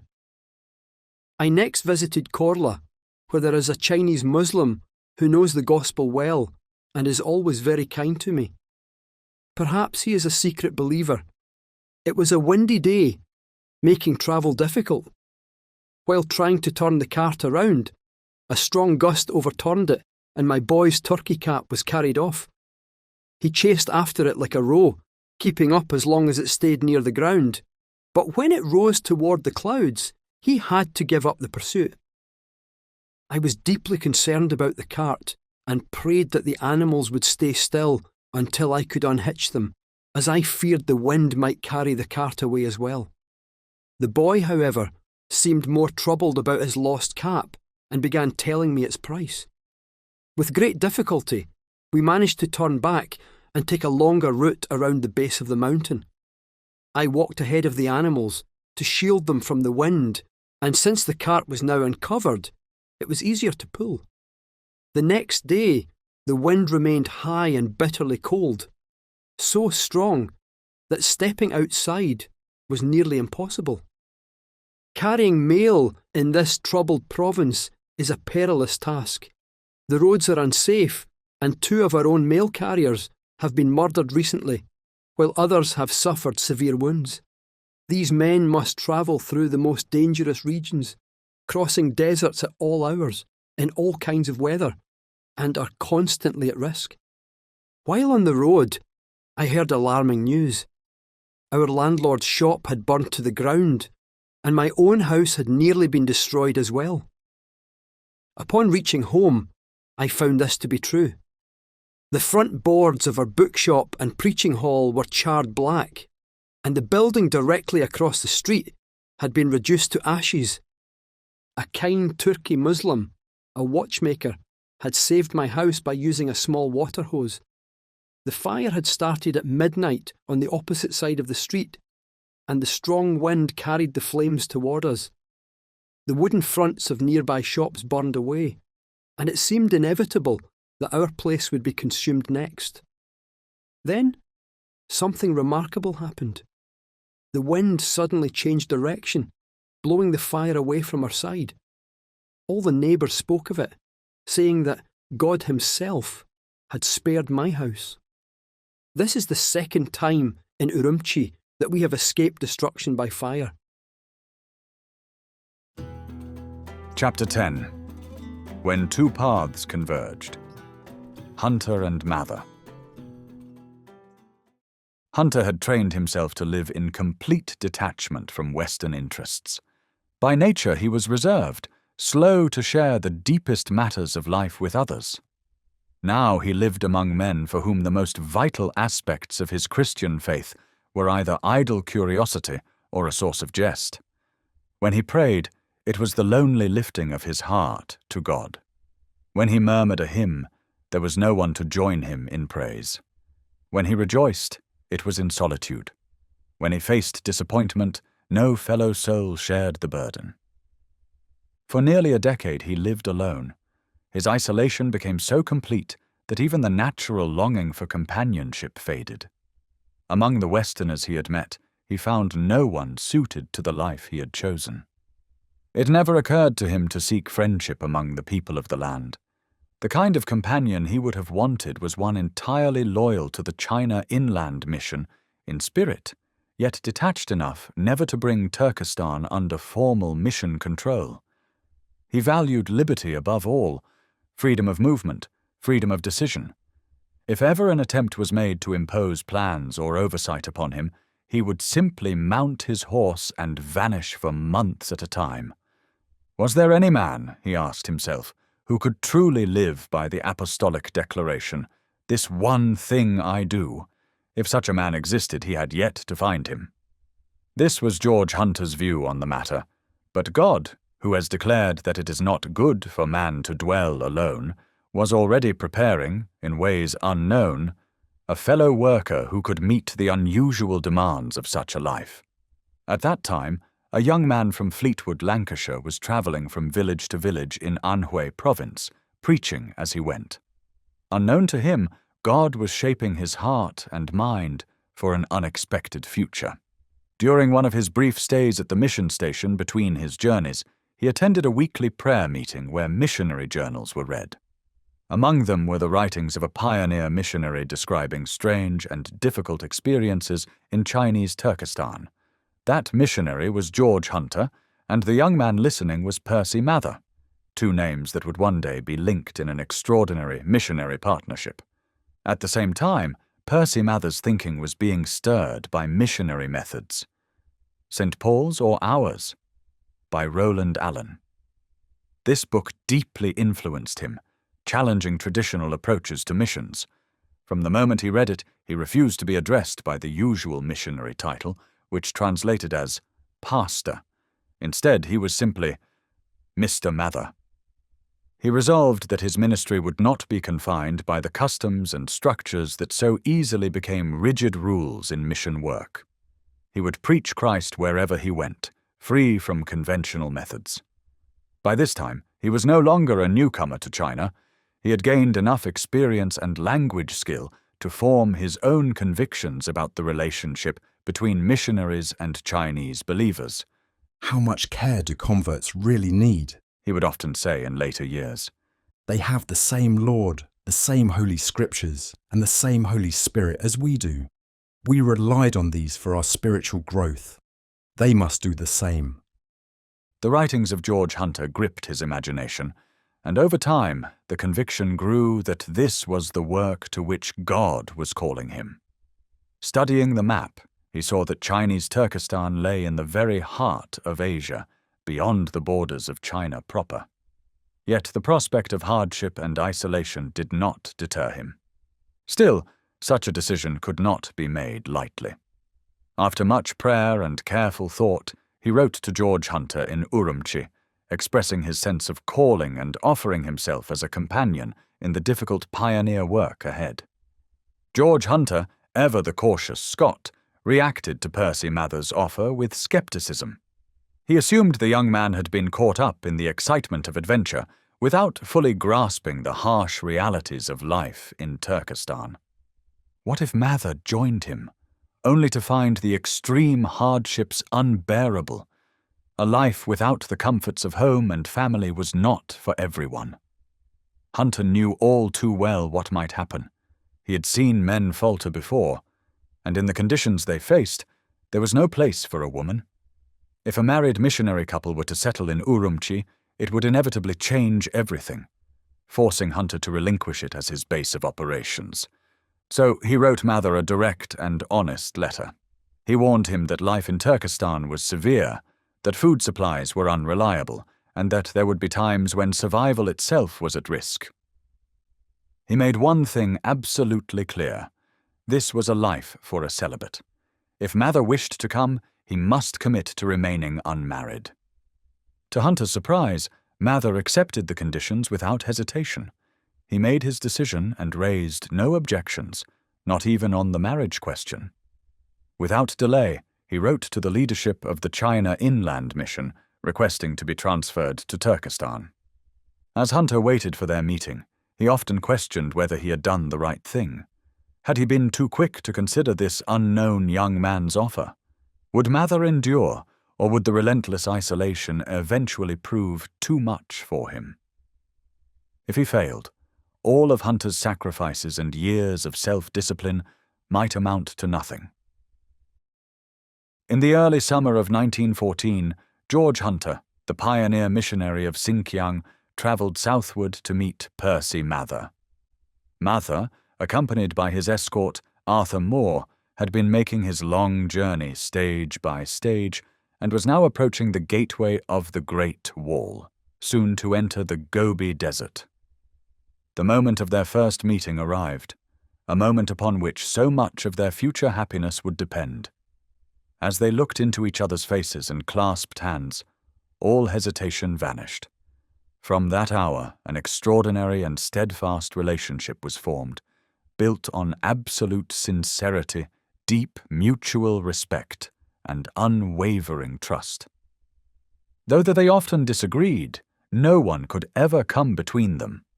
From the beginning to the very end, neither ever failed the other. Yet, in keeping with the formal traditions of their generation, particularly within the China Inland Mission, they addressed each other with unbroken formality. Mr. Hunter and Mr. Mather, even in the midst of deep affection, forged through years of companionship and shared hardships, the formality remained, reflecting a bygone era. Hunter now took it upon himself to introduce Mather to the peoples of Central Asia.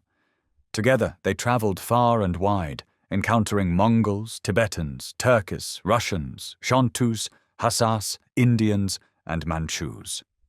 As the days passed, Hunter rejoiced in the rare gift he had received, a companion who met his every expectation and asked nothing of him that went against his nature.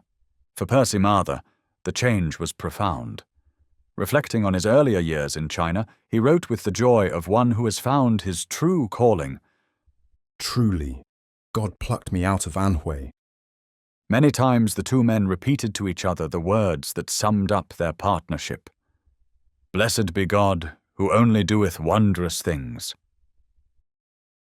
The following year, they turned their attention to building a small house on a piece of land Hunter had secured along a busy street in Urumqi.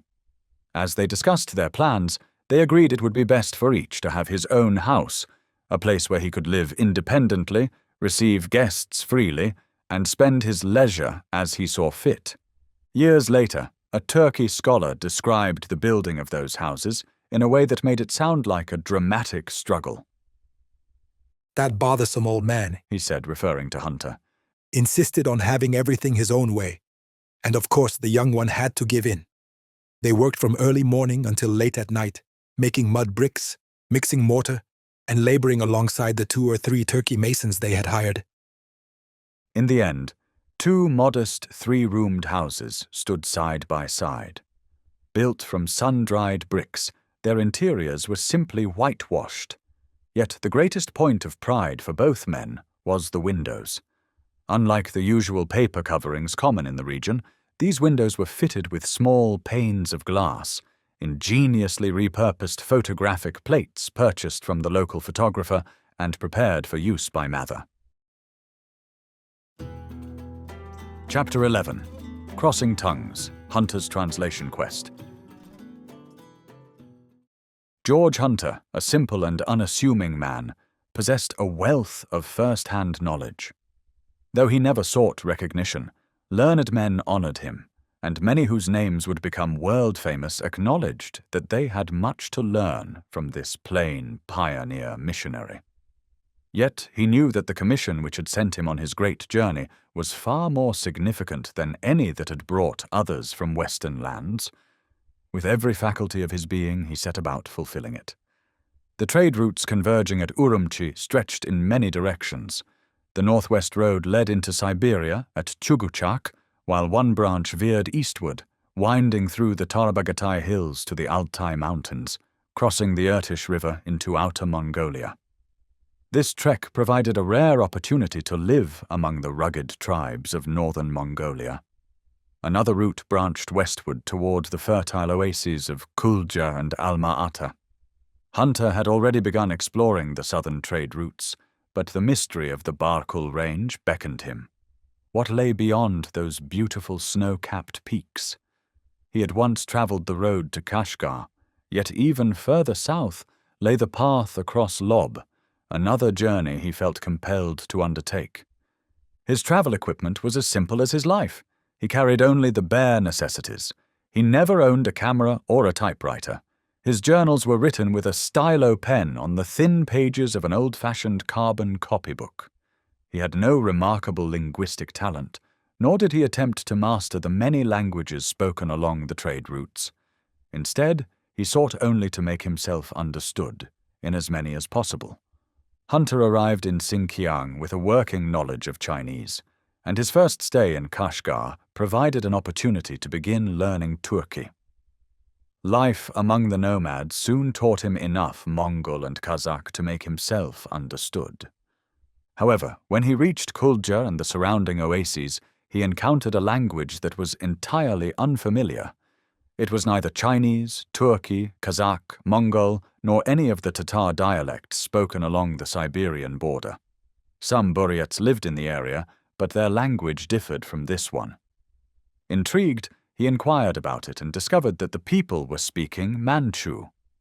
Though he knew that Chinese had become the dominant language in Manchuria, he now learned that descendants of Manchu soldiers who had fought under Emperor Qianlong, now 1736, had settled in these fertile oases, preserving both their language and customs from centuries past.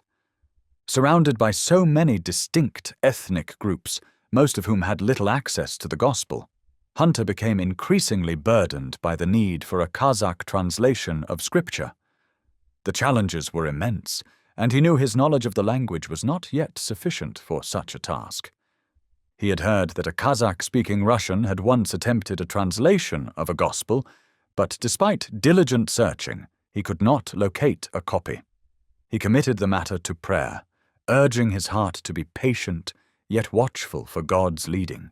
Years passed before, quite unexpectedly, that long-sought volume was placed into his hands. While traveling one of the trade routes, Hunter was, as usual, selling books to the crowd gathered in the bazaar when a man approached him. Will you trade me one of your books for one I have but cannot read? The man asked. Hunter, well versed in the ways of Eastern bargaining, did not show immediate interest. Bring it here, He said. and I'll see what it's worth. When the man returned, he held in his hands a gospel in the Kazakh language, written in Russian script. The discovery filled Hunter with joy and renewed confidence, but the cautious Scotsman concealed his excitement.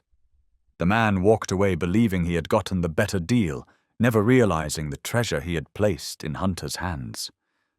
At last, Hunter held the key that would open the door to knowledge, enabling him to produce the gospel he had long wished to distribute among the nomadic tribes.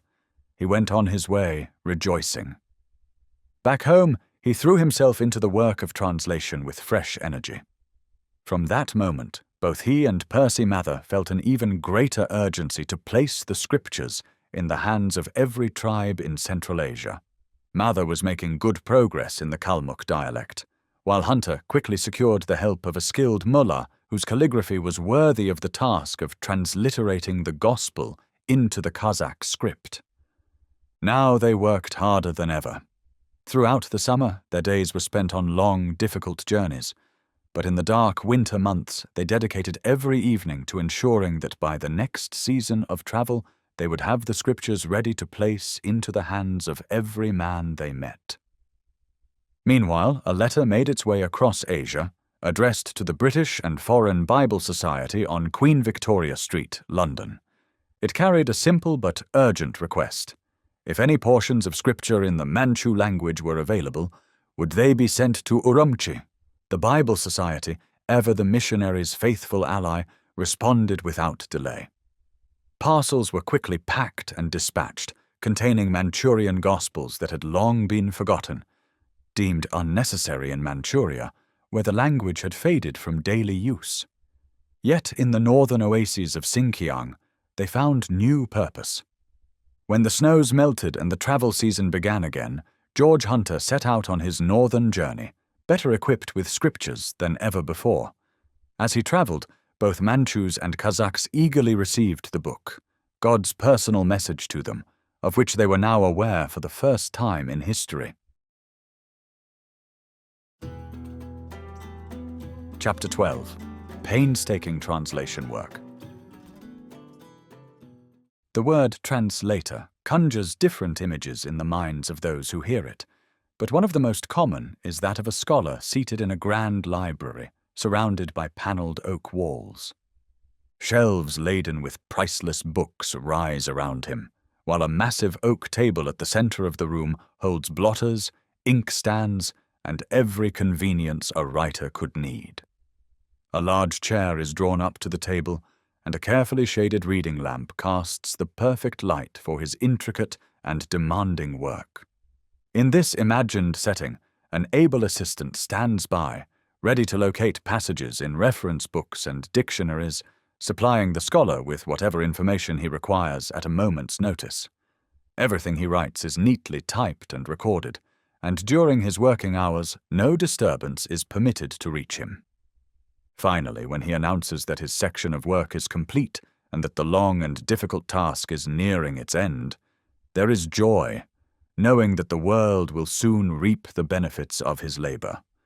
To those who have lived in distant lands, however, the word translator brings to mind a very different scene. They might picture a man working in a grass hut in a jungle clearing, a snow dugout in the Arctic, or a tent pitched on a sun-scorched Indian plain. It is under such difficult conditions that the gospel of Jesus Christ has been painstakingly translated into new languages, In a small mud house in Central Asia, within a simple room he built with his own hands, sits an elderly man. His writing table is nothing more than a packing crate, once filled with Bibles from the British and Foreign Bible Society. Its front cut away so he can slide his knees underneath. Rough wooden shelves line the walls, holding books that are worn and shabby but remain his most valued treasures. There is no good light. Kerosene is too expensive, so he must rely on a simple iron lamp filled with vegetable oil. A small piece of twisted cotton serves as a wick, and with a pair of pincers he carefully pulls it up, trying to coax the flame to burn just a little brighter so he can see the words he writes.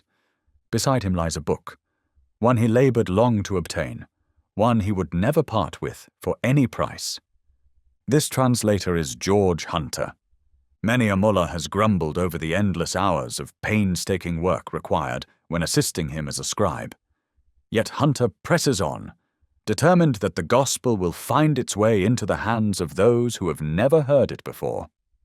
Hunter's first attempt at translation came in the early years of his life in Central Asia. In a land where all religious books were traditionally copied by hand, such manuscripts were rare and difficult to obtain. Yet he managed to secure one, a widely read Turkey theological work titled Narratives of the Prophets. This bulky volume, measuring 14 by 10 inches, 4 inches thick, and weighing between 15 and 20 pounds, contained 71 chapters. It covered topics from creation to the lives of the prophets, and concluded with the death of Muhammad and events concerning his disciples. One chapter was devoted entirely to Alexander the Great. Another discussed the early Christian heresies, stating that different sects believed Jesus to be God, the Son of God, or the Son of the Trinity. A brief section on the Virgin Mary claimed that Jesus spoke with his mother before his birth, and that during his lifetime he restored men to life, including Shem, the son of Noah, who had supposedly been dead for thousands of years. Hunter translated portions of this work over time, ultimately producing a highly unusual book that held interest for the small group of scholars familiar with Xinjiang, its diverse population, and the beauty of its Turkey language.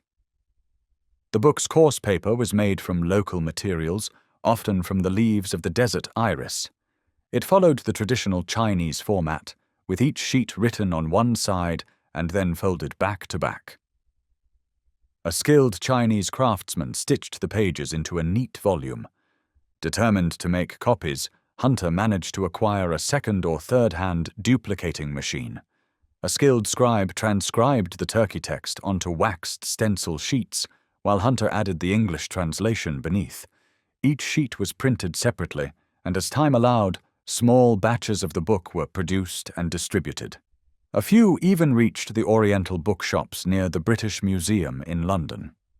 Dr. St. Clair Tisdale reviewed the book in the publication called The Moslem World. This little book presents several features of considerable interest. The copy before me is neither printed nor even lithographed, but produced by hand under unique circumstances. The best I could do, says Mr. Hunter in the introduction, was to take 100 copies off a private mimeograph and use the Chinese style of binding. I ask my readers to bear with me if it is a little difficult to decipher. The result is a small book well worth its cost as a curiosity, aside from its intrinsic value as a sign of the brave spirit in which its translator, publisher and editor, for all these titles rightly belong to Mr. Hunter, is working to better equip himself to preach the gospel of Christ to the Muslim inhabitants of one of the most remote places on earth. Chapter 13. 75 Days Through Ice, Mud and Sand. The first few months after Percy Mather's arrival were spent adjusting to a land and people entirely unlike those he had known in the villages of Anhui. The bitter cold of the Central Asian winter shocked him. When the thermometer dropped to 40 or 50 degrees below freezing, he began to appreciate Hunter's insistence that he have a small house, simple, yet offering enough comfort to endure such harsh conditions. He had never witnessed snowfalls like these. The drifts in their courtyard piled up to 8 feet, forcing the 2 men to carve a narrow path through solid walls of ice to reach the front gate. When the blizzard swept across the Urumqi plain, the wind howled through every crack in the mud brick house. The Russian stove, which had once seemed a luxury, now struggled to provide enough warmth to make life even tolerable.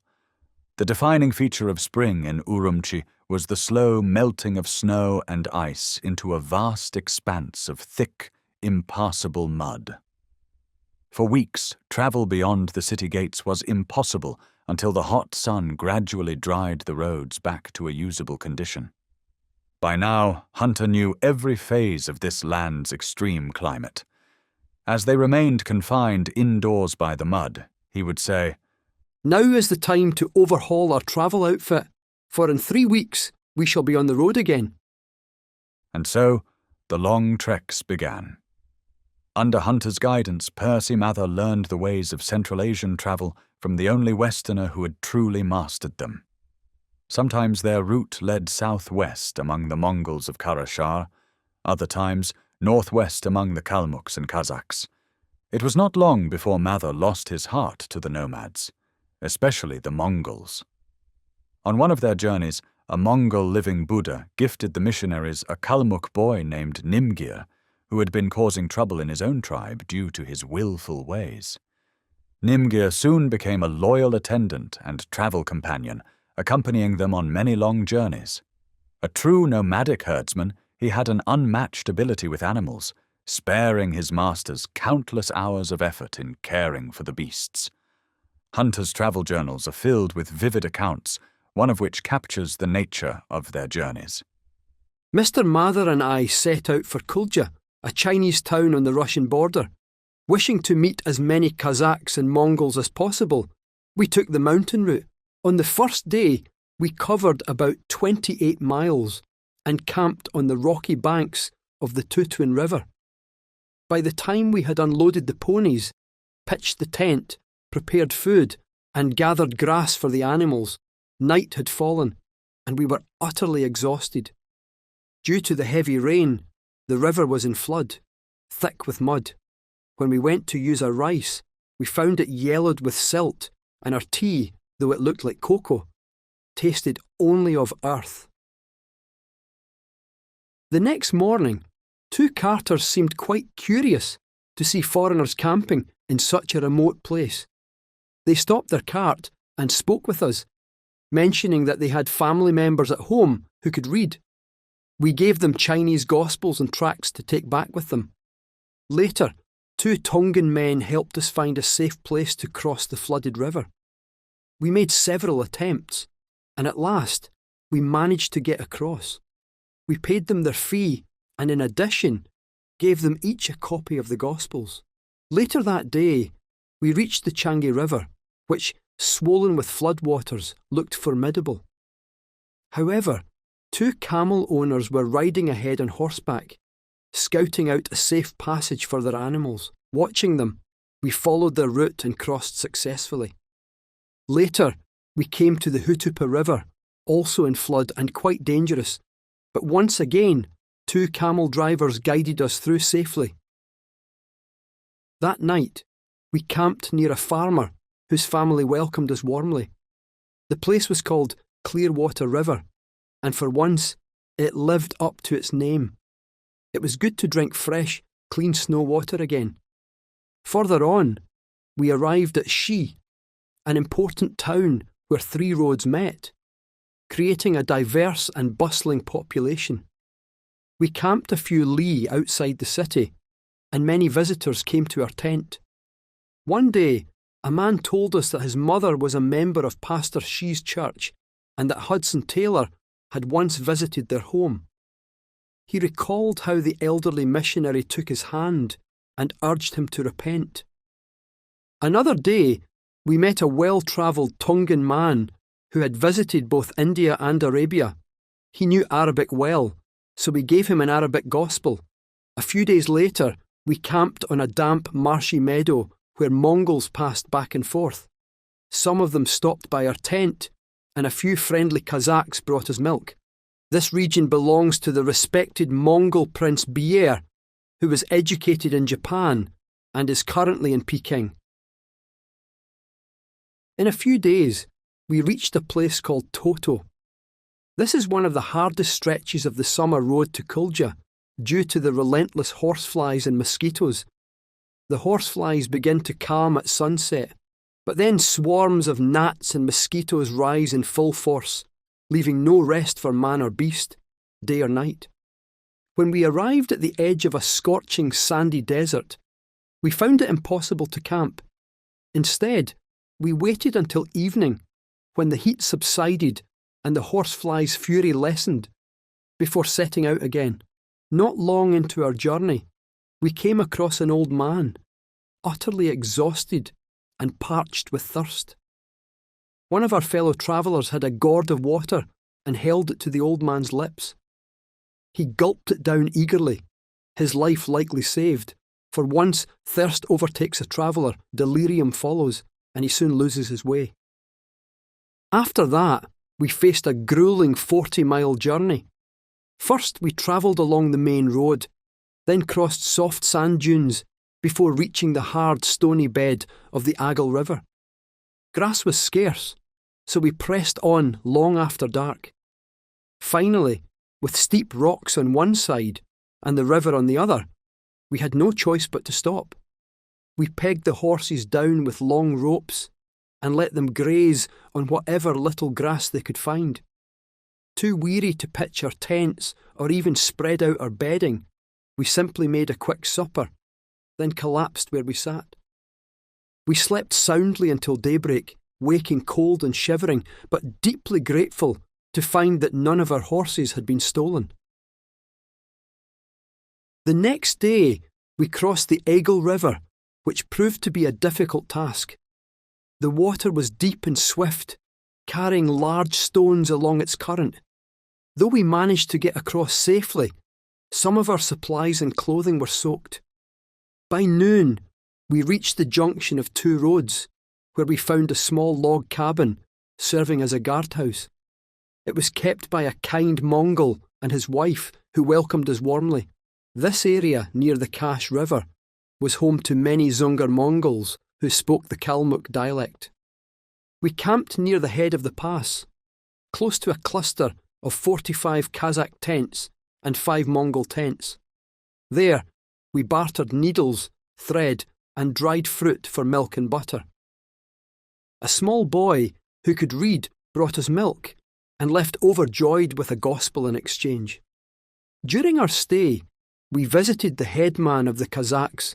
He invited us into his large tent, where the walls were adorned with beautiful tapestries, all hand-woven by the women of the tribe. The floor was covered with costly rugs. When we departed, the chief's son accompanied us for part of our journey. That evening, when we camped again, our Kazakh neighbours generously brought us a dish of pilau, a meal of rice cooked in fat with carrots, meat, and dried fruit. Most of the tent dwellers had already begun their migration to the hills, where they would remain until winter. On the return journey, we passed the junction of the Tigris and Congas rivers.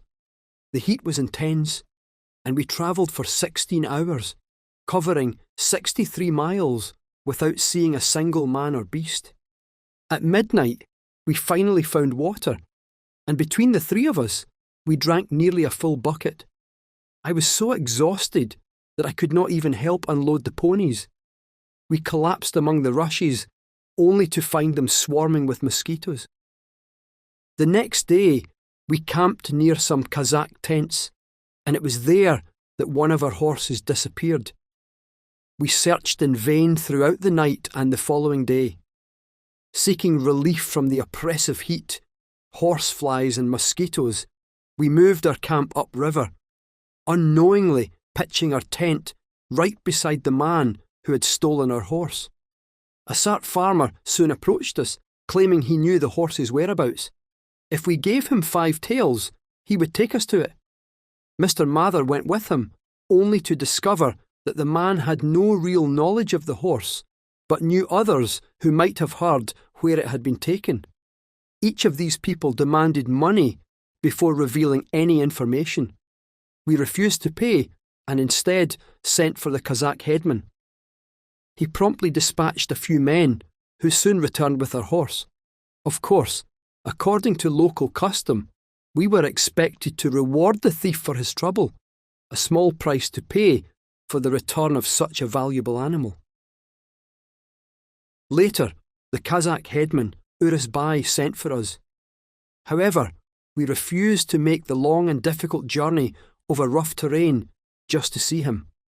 In response, his messengers gathered the nearby Kazakhs, seized us both, and bound Mr. Mather with ropes, preparing to do the same to me. We did not resist, and when we agreed to go with them, they unbound us. At the time, I was feeling quite unwell, and Mr. Mather insisted that I remain behind while he and our servant set out to meet the headman. Fortunately, Chinese tax officials were stationed about 30 li beyond the headman's tent. Mr. Mather demanded to be taken to them, and when he arrived, they apologised for the rough treatment we had suffered, reprimanded the headman, and ordered that the thief be brought to our tent and publicly flogged. Additionally, the man responsible for binding us was also to be beaten. With the matter settled, Mr. Mather and our servant set off to return to camp. However, after nightfall, the two Kazakhs, acting as their guides, refused to go any farther, leaving them to find their way home in the dark. Thankfully, their horses remembered the road, and I was greatly relieved when they arrived safely around midnight. The next day, the Kazakh headman sent a minor official along with a young, simple-looking boy, claiming he was the thief. Upon questioning him, we quickly realised he was merely a servant, a newcomer to the area being used as a scapegoat. The real thief, we concluded, was his master. When we sent for the man, we were not surprised to discover that he was our own neighbour, the very one who had played a leading role in having us bound. Realising he had been exposed, he confessed, removed his coat, and asked to receive his punishment. "No," we said, "we will follow your own custom. When a thief steals a horse and is caught, he must return 4. Our stolen horse is now thin, and his back is sore from the mistreatment he suffered in your hands. Perhaps he will not even survive the rest of our journey. But we do not ask for 4 horses, just give us 1, and that will be enough." At this, the man flew into a rage and kicked his young servant for giving him away. The boy had his own horse with him, and the official generously offered to give us that one. Of course, we refused. The official then returned to report to his superior, while we quickly packed our things and left, thankful to escape safely from such a wild place. We continued our journey along the river banks, where vast forests of wild apple trees stretched for miles. The path often wound through the trees, so all we had to do was reach up, break off a small branch, and help ourselves to the apples. Though it was still early in the season, many were already sweet and refreshingly crisp.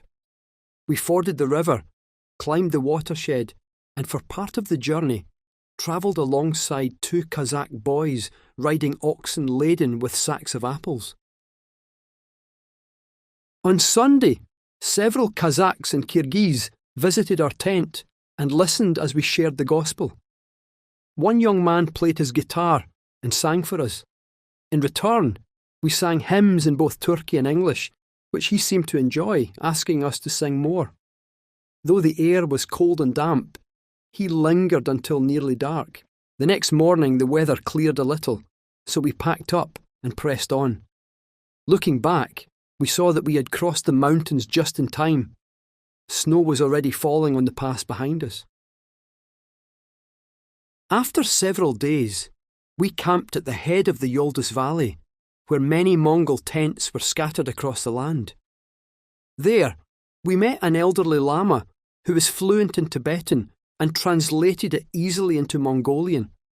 From there, we continued through a stretch of uninhabited country and camped near an obo, a sacred stone cairn, at the very spot where I had stayed 8 years earlier. On the Lord's Day, we rested.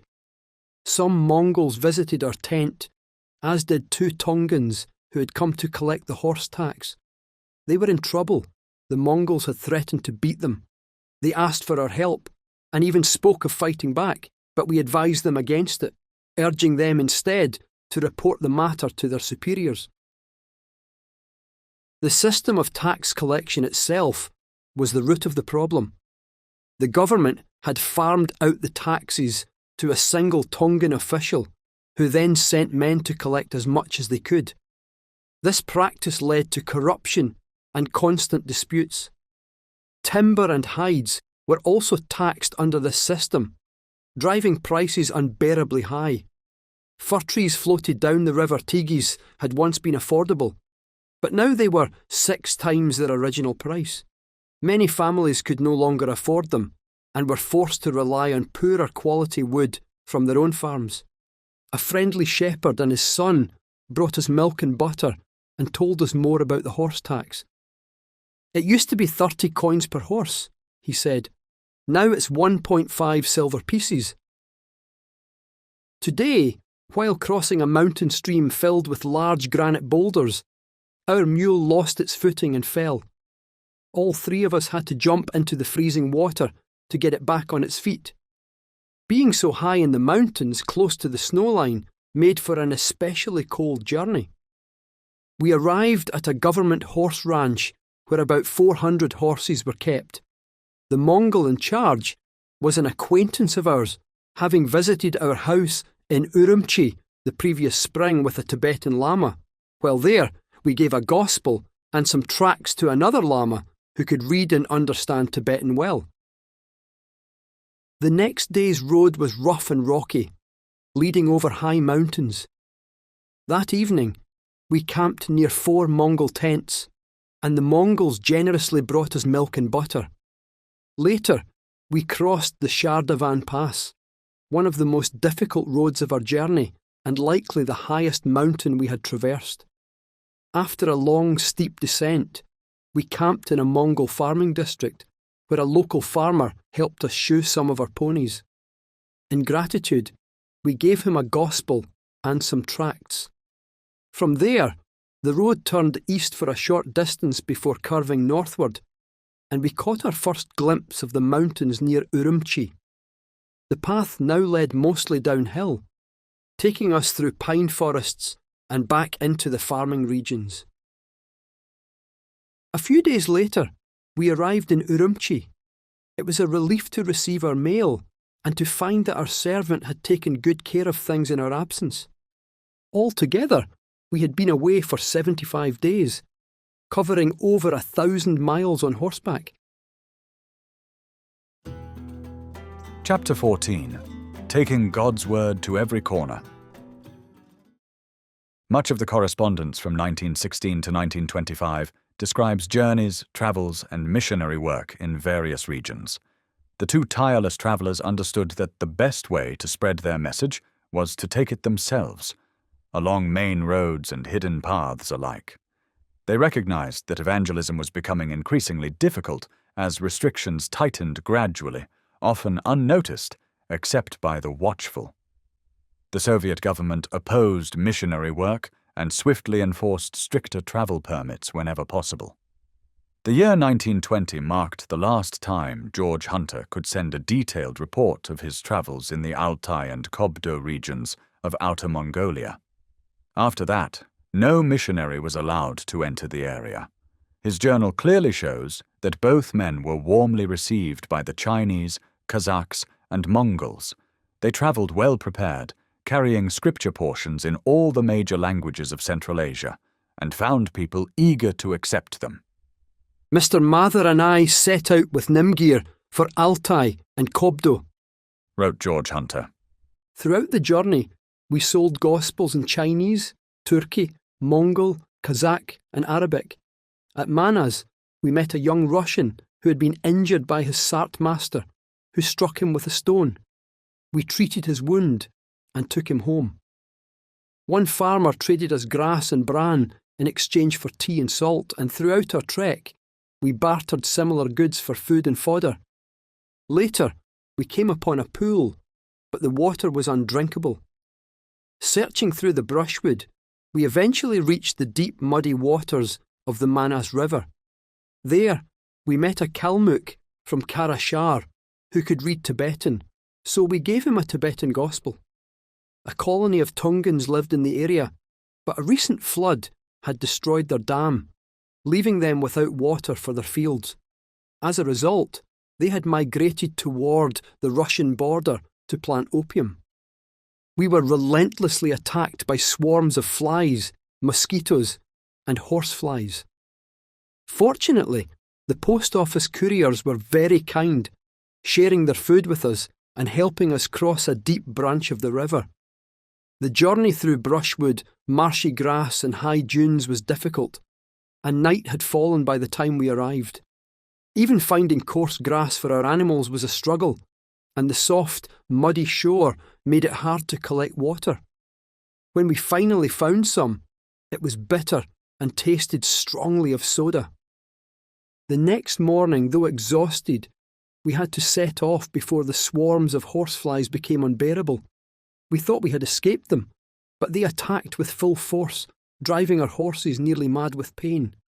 The poor animals needed no urging to move forward and, like us, were relieved to leave the lake behind. For a while, we followed a cart road used for transporting salt, then veered north into a barren, stony desert where the wind burned like a furnace blast. With great relief, we reached a beautiful oasis called Goat Spring, where we found decent grass and cool, sweet water. We spent Sunday there. Again, the horseflies tormented us, so we hurried onward to a camp of 100 Mongol tents, Torguts of the Kalmuk branch. Just as we were leaving, a group of Russian military refugees passed by. One officer, who spoke English fairly well, told us they had escaped from Siberia and were making their way through Mongolia to Harbin. Later, we met about 50 Torgut Mongols hauling telegraph poles from the mountains with bullocks and camels.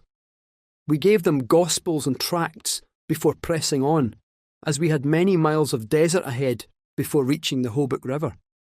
After dark, we lost our way and didn't reach the river until 10:30 p.m. It was midnight before we found a campsite and secured our horses. Hungry and exhausted, we had nothing but cold water before lying down to sleep. The next morning, a number of Mongols and their children came to see us, so we shared tea and sugar in exchange for milk. The local head Mongol reported our presence to the Yamen, and the magistrate sent a soldier to investigate. Having seen us before in Tiwa, he was friendly. We distributed Chinese and Mongol gospels and travelled about 25 miles before camping near some Mongol farms. There, we met 2 lamas and gave them Tibetan gospels. At a place called He Shan Teo, we found 43 bullock carts and gave Chinese gospels to the Shanzi carters. The next day, we travelled about 30 miles downhill and camped along the shores of Ulungar Lake. However, the horses disliked the reed grass, and we found the brackish water unpleasant. After riding for 7 hours along the lake's shore, we crossed the desert and camped by the Irtysh River. Again, we suffered from mosquito bites until a strong, cool wind brought relief. A Russian visitor came to our tent, and we gave him a gospel in Russian. Our journey continued through sand dunes and rocky desert. We crossed the Kran River by ferry and pressed on until, after dark, we finally camped near Altai. One day, some Kazakhs passed by and several of them visited our tent. We gave them Kazakh gospels. At dusk, a man from the Yamen brought our passport written in Chinese, Kazakh, Turki and Mongolian. Early the next morning, the general was out inspecting the irrigation channels. As he passed our tent, He stopped in for a short visit. After he left, we went out to preach on the streets and sell books.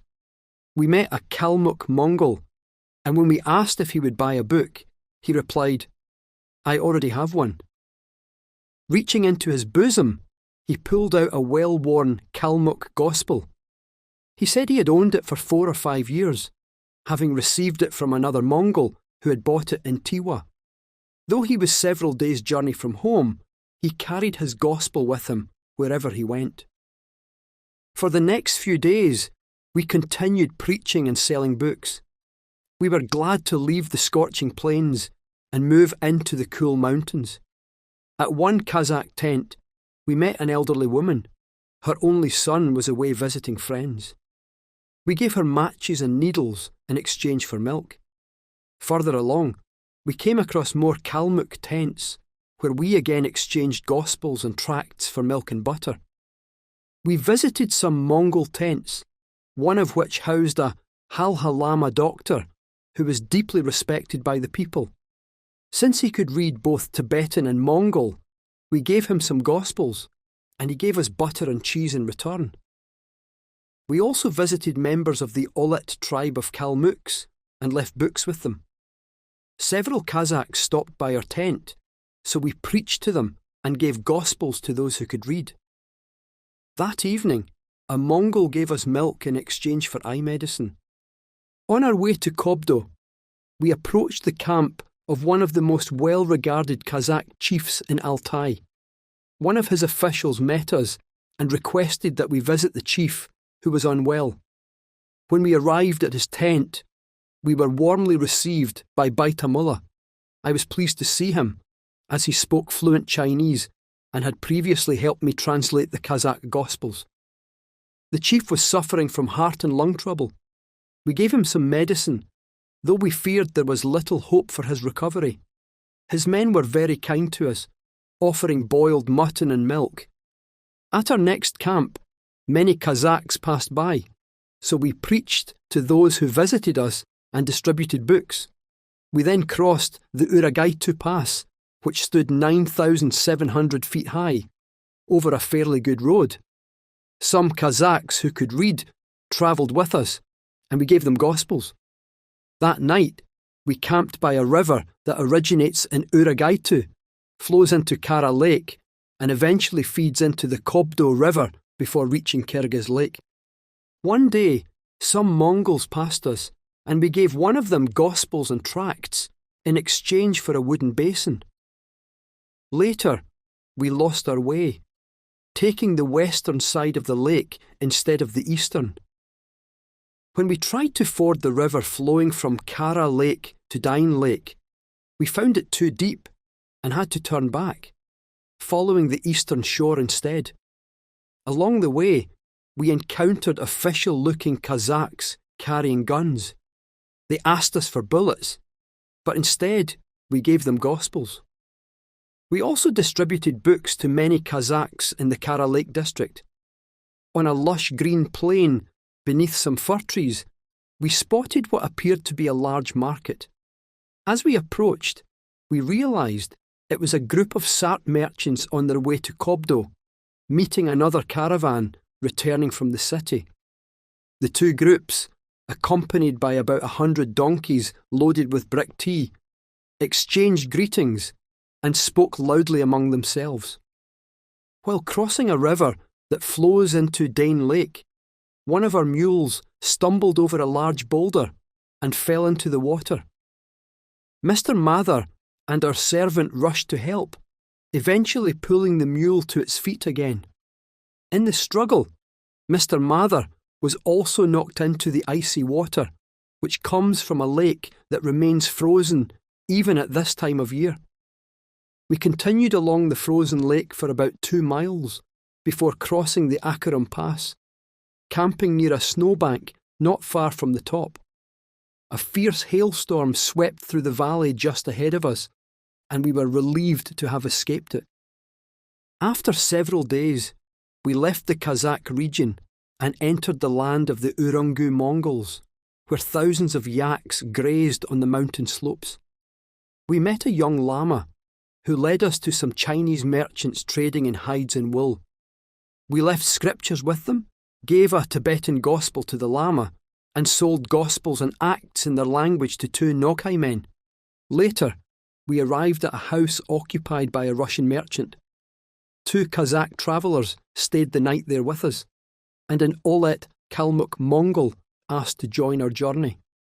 He was a knowledgeable man, with a strong understanding of geography.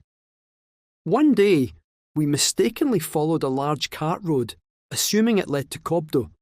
Instead, it only led to tents used by Russian and Chinese wool merchants, taking us too far south. We had hoped to avoid this route, as it required crossing and recrossing the swollen Bujungtu River. We managed to cross it once without issue, but as we followed its banks, it grew wider and deeper, making it impossible to continue through the gorges where the road repeatedly crossed the river. To avoid this, we made a wide detour, following a steep mountain path. Unfortunately, the trail was merely an old cattle track, leading to tents that had since moved away. Unable to retrace our steps, we pressed forward, hoping to cross the mountain and return to the Bujungtu River. The higher we climbed, the more treacherous the path became, and by nightfall, we found ourselves in a place where few had ever set foot. Towering boulders sat atop ice and snow, and we had neither grass for the animals nor fuel for a fire. Our servant was deeply afraid, and rightly so. It was a truly perilous spot. We divided a small piece of bread among ourselves, but did not eat it, each thinking it wiser to save it for morning. Hungry and exhausted, we lay down and endured a freezing night. The next morning, without breakfast, we climbed to the top of the rocks to get our bearings and searched for a way over the eastern shoulder of the mountain. After much manoeuvring, we managed to descend safely, greatly relieved to have escaped the gorge. When we finally reached a spot marked by cattle tracks, all our fears vanished. However, our servant was completely exhausted, so we decided to camp at noon to rest and eat. We overtook some Kazakhs who kindly gave us a piece of mutton and invited us to travel with them. However, they were taking the shorter route, which required fording the river 3 times. With one of our horses lame and the others too exhausted to cross the swollen stream, we had to decline. Instead, we headed due east along a small river, a longer but safer route for our heavily loaded horses with the river in flood. Along the tributary, we found an abundance of wild rhubarb growing, so we named it Rhubarb River. We gathered a good supply, along with wild onions and mushrooms, which were plentiful. That night, we camped near the top of Rhubarb River, where the grass was excellent and the horses ate well while we rested. We enjoyed a feast of rice, rhubarb, mushrooms, onions, and the mutton the Kazakhs had given us. Our turkey servant especially relished the meal. After crossing the watershed, we finally reached the main road to Kobdo. Until then, we had not been entirely sure we were on the right path, but now we soon entered Mongol territory. In the first tent we visited, only a woman was home, so we bought dried cream from her and traded needles for milk. We camped at the end of the valley near a lama's tent. He was very kind, giving us milk and butter in exchange for gospels, needles and thread. As we left, several young lamas rode after us, eager for books, and we were glad to provide them. A young Mongol caught up to us and told us he was a Torgut serving a prince we knew from Tiwa. He was working as a postal courier and showed us the mail he was carrying. We gave him a gospel, and after a long conversation, he left us, galloping ahead on his fresh, fast horse, while we continued at a slower pace. We followed the southeast bank of the Bujungtu, passing a Mongol prince's encampment, and pitched our tents by the river about 2 miles outside Kobdo. There, we visited the Russian consul, who kindly gave us some Peking newspapers, only a month old. These were the first newspapers we had seen in about 6 months. The mail between Kobdo and Peking was carried by fast courier and took just 1 month to arrive. We also visited the Kobdo governor, who received us warmly and provided us with a special passport in Chinese and Mongolian for the Kobdo district. Then we went out to the streets and sold Gospels in Chinese, Mongol, Kalmuk, Kazakh, Sart, and Russian. Since small coins were scarce, and most trade was conducted using bricks of tea, we accepted Russian ruble notes, though they had little value, as the ruble exchanged for only 1 cent.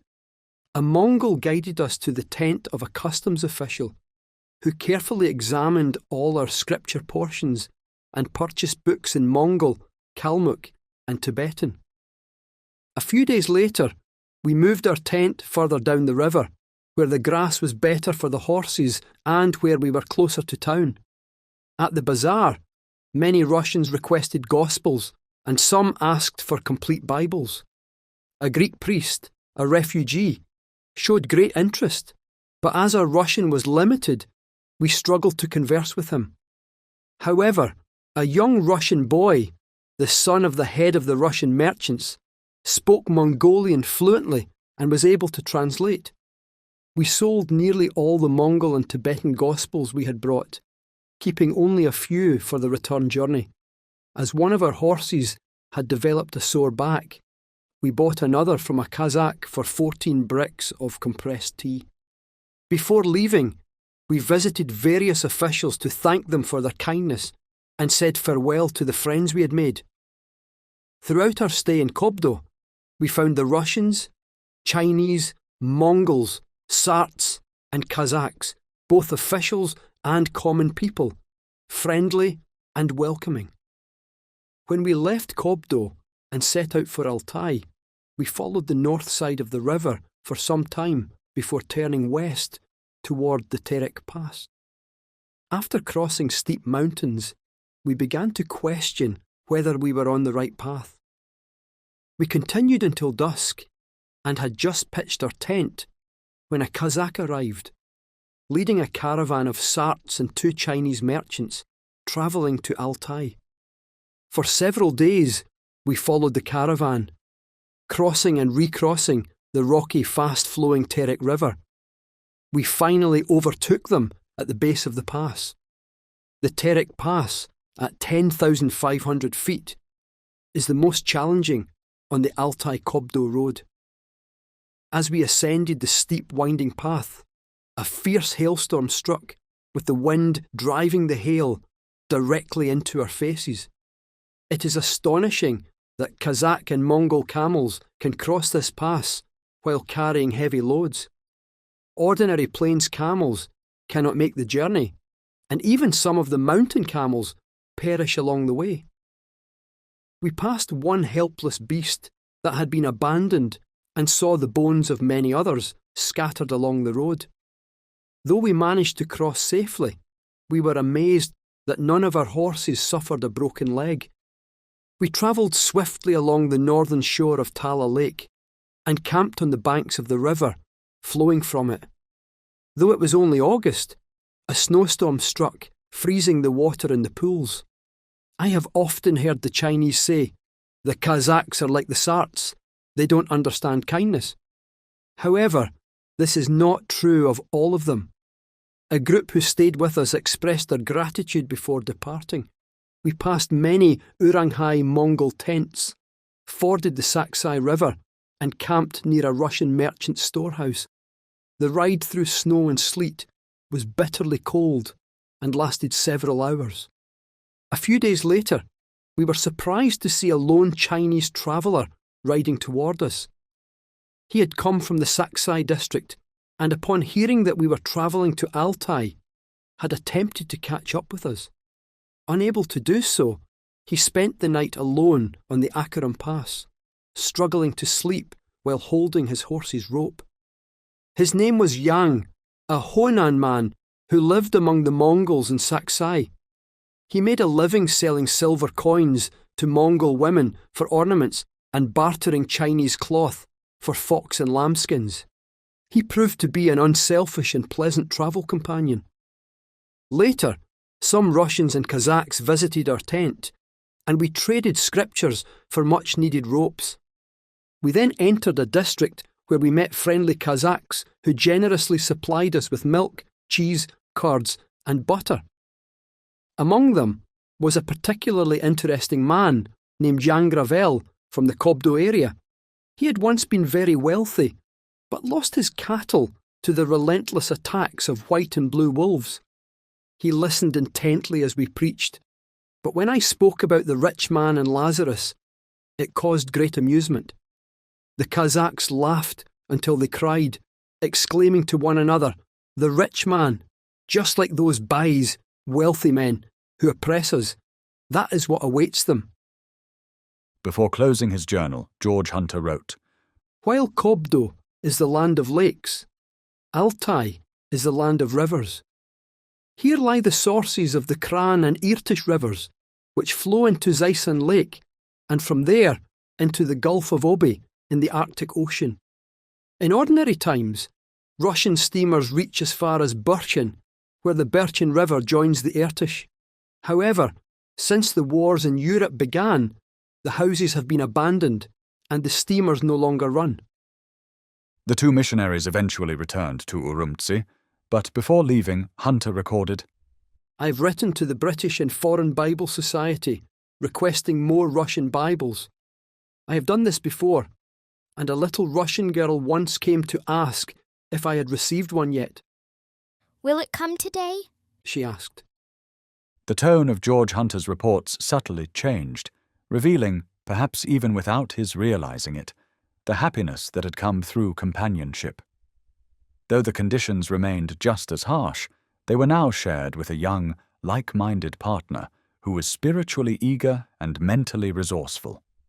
Once a lone wanderer, Hunter had now become part of a team. Together, they saw their mission as a joyful adventure, each bound to the other by the unshakable certainty of divine calling. On this single journey, they encountered Russian military men, refugees, a Greek Orthodox priest, as well as Turkish, Chinese, Kazakhs, Sarts, Tibetan Lamas, Nogai Tatars, and Mongol men, women, and children from the Kalmuk, Torgut, Olet, and Halha tribes. To each, they brought the gospel, leaving behind copies of the scriptures in a language they could read.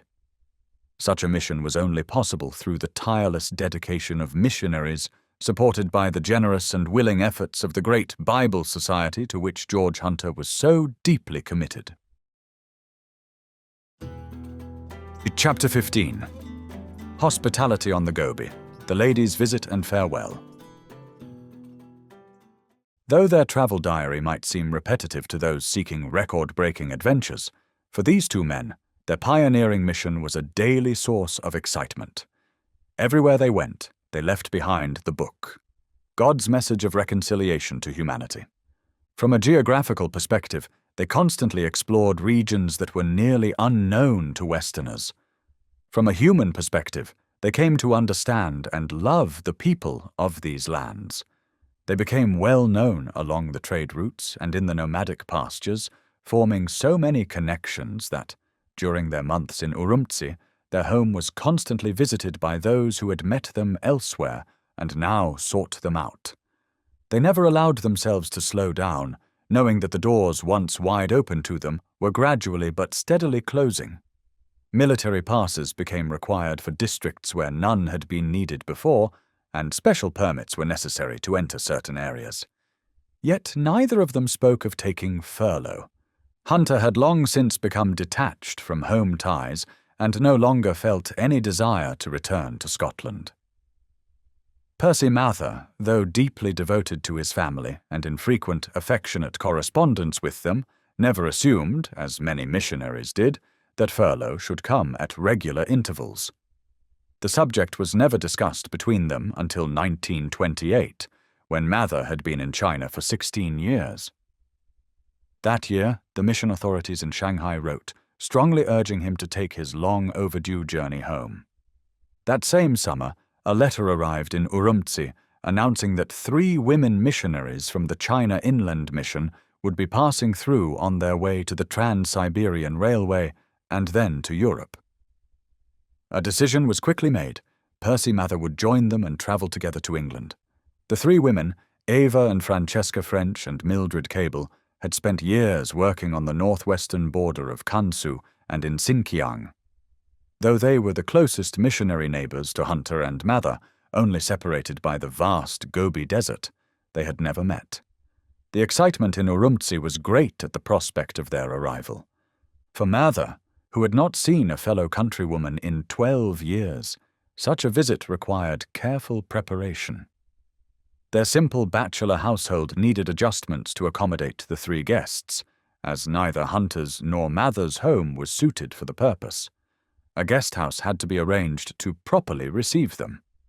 Bricklayers and carpenters were called in, and soon a third 3-room house was built in another corner of the compound, referred to as the ladies' house.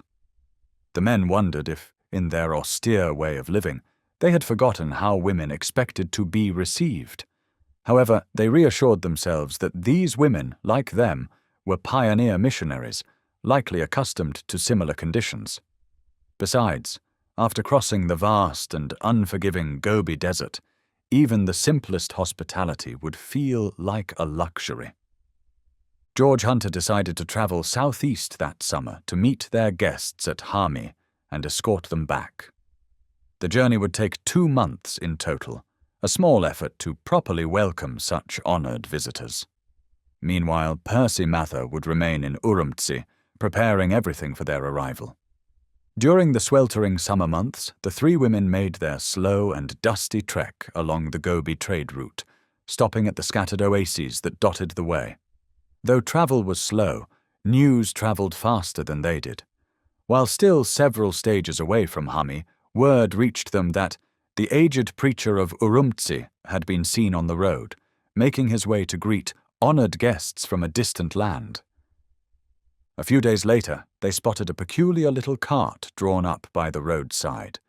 A tall man, dressed in coarse white Turkey cotton, had stepped down and stood by the horses' heads. There was little at first glance to set him apart from any other Turkey traveller, yet the women immediately sensed that this was no local. This could only be George Hunter himself. His tall, upright frame carried even the coarse cotton suit with dignity. His hair and neatly trimmed beard were white, and his eyes were a striking blue. George Hunter was already a legendary figure in the mission field, and each of the 3 women had formed their own mental image of him. Yet in both simplicity and dignity, he exceeded all expectations. The acquaintance made that day would, in time, grow into a deep and lasting friendship. There were still many miles to travel before they would reach a resting place with food and shelter for both man and beast. Hunter took the lead, setting a steady pace, while the heavily laden desert cart struggled to keep him in sight. Hunter's cart was unlike any other on the road. It was a British-made military cart, originally designed to carry light ammunition from the base to the front lines in France during the war. After 1918, it had made its way through Russia into Xinjiang, where Hunter spotted and purchased it. Built with exceptional strength, it became his home on countless journeys. He always kept a team of top-quality animals, and his little cart, loaded with books, the missionaries' weapons of war, was a familiar sight along the travel routes. Flanked by Mather on his grey horse and Nimgir on his chestnut steed, the small convoy was well known wherever they went. Hunter did everything possible to make the journey to Urumtsi comfortable for his guests. Everywhere he had friends eager to assist him, and at each stop, the best rooms in the Serai were placed at their disposal. The men of the trade route helped them over every difficulty, treating it as an honour to serve the missionary. On the final day, as they neared Urumtsi, a galloping grey horse brought Percy Mather to their side. Taking over the escort duties, he rode alongside them while Hunter's cart, drawn by its strong team of mules, surged ahead and soon disappeared into the distance. When the women arrived at the crowded streets of Urumtsi and finally stopped at the mission house, Hunter was already there to receive them. But now the Turkey traveller had been transformed into a Scottish gentleman. He wore his best black suit, with a turned-down collar and a neatly tied black cravat. The clumsy travel boots had been exchanged for polished leather shoes, and with the utmost courtesy he welcomed his guests into his home. Even the arrival of these unusual guests did not disrupt the household's daily routine. Dinner was served as usual, with the boy placing steamed mutton and plain boiled rice on the table. However, great delight was expressed when one of the women took over the housekeeping, preparing meals that, while costing no more, were far more appetizing than the usual fare. Yet once the guests departed, the household returned to its familiar ways, with mutton and rice as the staple, except for the special treat of a large supply of jam that had been made and stored. The visit lasted several months, as securing a transit permit through Russian territory required endless formalities. When the time finally came for the women to leave, Hunter decided to escort them as far as possible, planning to spend the winter near the Siberian border after their departure. As the moment of separation drew near, the weight of parting from his companion became almost unbearable for Hunter. Both men felt the strain of the farewell, and when the time came, it was with deep emotion that they parted by the roadside among the foothills of the Tarbagatai Mountains. George Hunter had given up everything for the sake of the name, home, land, and kindred. Yet in return, he had received 100-fold in the perfect companionship of a true and understanding friend. It is not surprising that when friends at home asked Percy Mather about his senior missionary, he would often turn his face away, remembering that farewell scene and hiding the tears in his eyes. However, the year of furlough passed quickly. As soon as George Hunter learned that his companion was leaving England and planned to cross India, reaching Kashgar by way of the Karakoram Pass, he set out once more. Taking the slow southern road to Kashgar, he began another long trek, determined to meet his friend there. Chapter 16. Forming a church and baptizing believers? Kashgar was filled with conflicting rumors. A dam had burst in the Himalayas, and the Karakoram route was said to be impassable. Hundreds of Muslim pilgrims who had set out for Medina earlier in the year had been unable to get through, and many had drowned in the raging rivers before the rest turned back to Yarkand. Yet what seemed like a disaster was accepted as the will of Huda, and those who perished on pilgrimage were believed to have secured a blessed afterlife. George Hunter was accustomed to dismissing rumors. Had he paid them heed, his travels would have been far fewer. But this time, he met the returning pilgrims himself, and it was entirely possible that Percy Mather, making his way from Kashmir, had faced similar obstacles. He waited in Kashgar, spending hours each day in the bazaar, preaching whenever a crowd gathered, speaking to individuals when none did, and constantly distributing the books that carried the message to any sincere seeker. At last, his patience was rewarded. A caravan had arrived, and word spread that Ma Sien Seng, Mr. Mather, was not far behind. Within a few days, Mather arrived, safe but weary from an incredibly difficult crossing of the mountains. After a short rest, they were back on the road together, and the separation of furlough seemed like nothing more than a brief interruption in their long partnership. Yet, the political situation in Xinjiang deeply troubled them.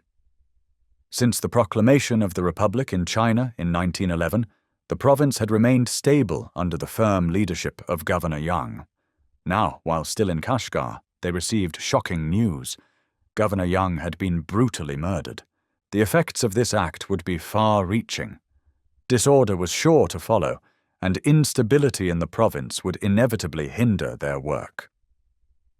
Governor Yang had been attending a ceremony at the Russian college in Urumqi when, in the middle of the event, his bodyguard was disarmed and he was killed. The entire province of Turkestan was horrified. His successor, however, was a weak man, an opium smoker, wholly unfit to control the lawless factions that would seize this opportunity to stir up trouble. The murderer was caught and executed, but the people watched anxiously to see what would happen next. Riots and unrest continued, and Xinjiang never regained the stability it had known under Governor Yang.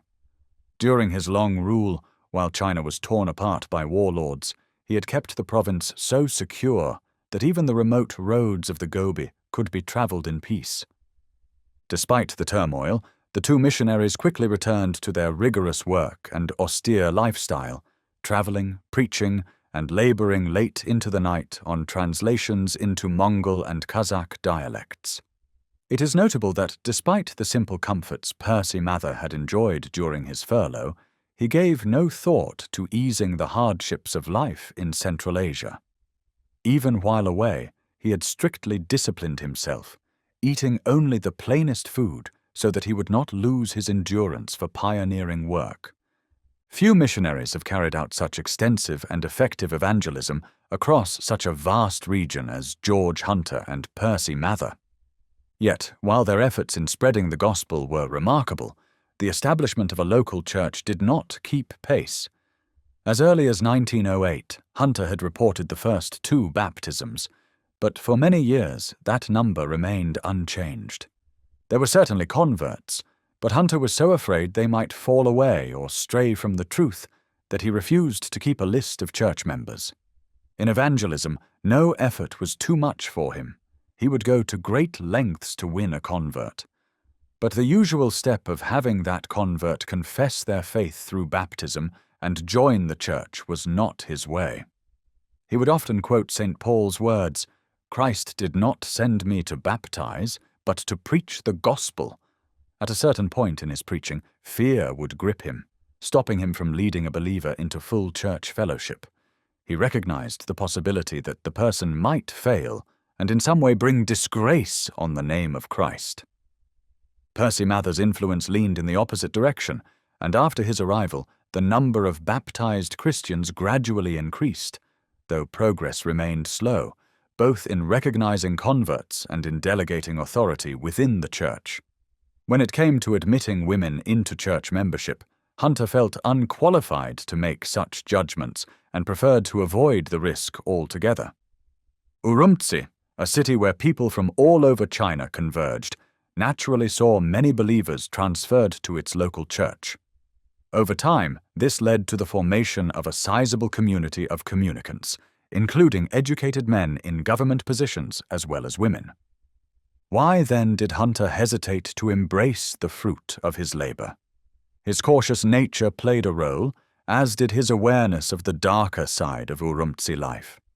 He knew the temptations faced by young men, many of whom were separated from their families for years. But beyond that, his greatest fear was not the judgment of God. It was the criticism of those who would come after him. He knew all too well the kind of remarks future missionaries might make. I thought there was a strong church in Urumqi, but I found it dead. Perhaps even, My first painful duty was to dismiss the leader who had been Mr. Hunter's right-hand man. to him, it seemed better to avoid keeping church records at all, better to baptize converts quietly, send no reports, and make no official record of the event. Percy Mather, however, had a more balanced perspective on church governance. The two men often debated the matter, and their discussions eventually led to a compromise. Some degree of responsibility was entrusted to the most reliable church members, ensuring that Sunday services and midweek instruction could continue even when the missionaries were away. This gave Christian work in Urumqi a much-needed sense of continuity. The city was ready for a new phase of growth, and the harvest from their tireless labor was certain. Yet, true to their calling, neither man stayed to reap it. When the three women missionaries spent a full winter in Urumqi, they held special evangelistic meetings for the city's women. The response was overwhelming. Day after day, women crowded in, drawn by the widely distributed invitations. Seeing this, Percy Mather wrote to his sister, It was fine to see the church crowded every midday and to watch some 300 women listening to the gospel message. Our Sunday services are now a great sight, and at last The women's side of the church is as full as the men's. Hunter, however, did not have the natural gift of drawing people to himself or even of fostering connection among others. He was a faithful messenger of the Lord, but took no personal interest in his hearers or their families. No one who came to faith through his ministry could say they had been won by his warmth or friendliness, yet he prayed for them all with unwavering devotion. The true impact of his widespread sowing of the gospel could never be fully measured. But now and then, glimpses of a spiritual harvest appeared. One such account comes from Reverend A. Moore, a missionary of the China Inland Mission in Kansu, who had once escorted Percy Mather to Xinjiang. He recalled an experience from early 1914 while traveling through northwest China. We spent the night in a village called Pulungi. After washing and having a cup of tea, we went into the streets to preach the gospel. As I shared the message of salvation, I noticed an elderly man pushing his way into the center of the listening crowd. He had a bright, happy face, and as he listened, he kept saying to himself, "Why? It's just the same. There's no difference. It's exactly alike." He wasn't speaking to me or anyone in the crowd. He was just thinking aloud. With almost every point I made, he repeated one of these phrases. On the way back to the inn, we talked about this man and, for convenience, called him Mr. Just the Same. After our evening meal, as we were preparing for bed, there was a knock at the door. To our great surprise, in walked our unknown friend, Mr. Just the Same. After the customary exchange of greetings required by Chinese etiquette, I began speaking to him about Christ, the Saviour of the world. He listened patiently, but as soon as he had the chance, he said, "Truly, we are brothers." "Well," I replied, "there is only one true ground for brotherhood, and that is to be brothers in Christ." But, He insisted. we are brothers because we worship the same God. "Oh," I asked, "have you heard the gospel preached before?" No, He answered. I have never heard the gospel preached. "Then tell us," I said, "what do you know about Jesus and the gospel?" He then told us his story. 7 or 8 years ago, a foreigner passed through our village on his way to Xinjiang. I had been working on the farm and was returning home late. As I crossed the street, this foreigner called me over and handed me a book saying, "Old gentleman, I want to give you this book. Take it home and read it. It contains the true doctrine." He was an elderly man with a beard, and I never saw him again. But I took the book home, and as I read its pages, I destroyed my idols. I tore my household gods from the door and burned them. I cut ties with the 3 secret societies I had been part of. Since that day, I have worshipped the God of that book. We were astonished at his testimony and asked him to tell us the name of the book that had so transformed his life. It is called John's Gospel, he said. And when I came into the village tonight and heard you preaching, I was amazed, because everything you said was just the same as that book. There was no difference. It was exactly alike. We rejoiced together, marveling at the living power of God's word. His word is quick and powerful, and sharper than any 2-edged sword.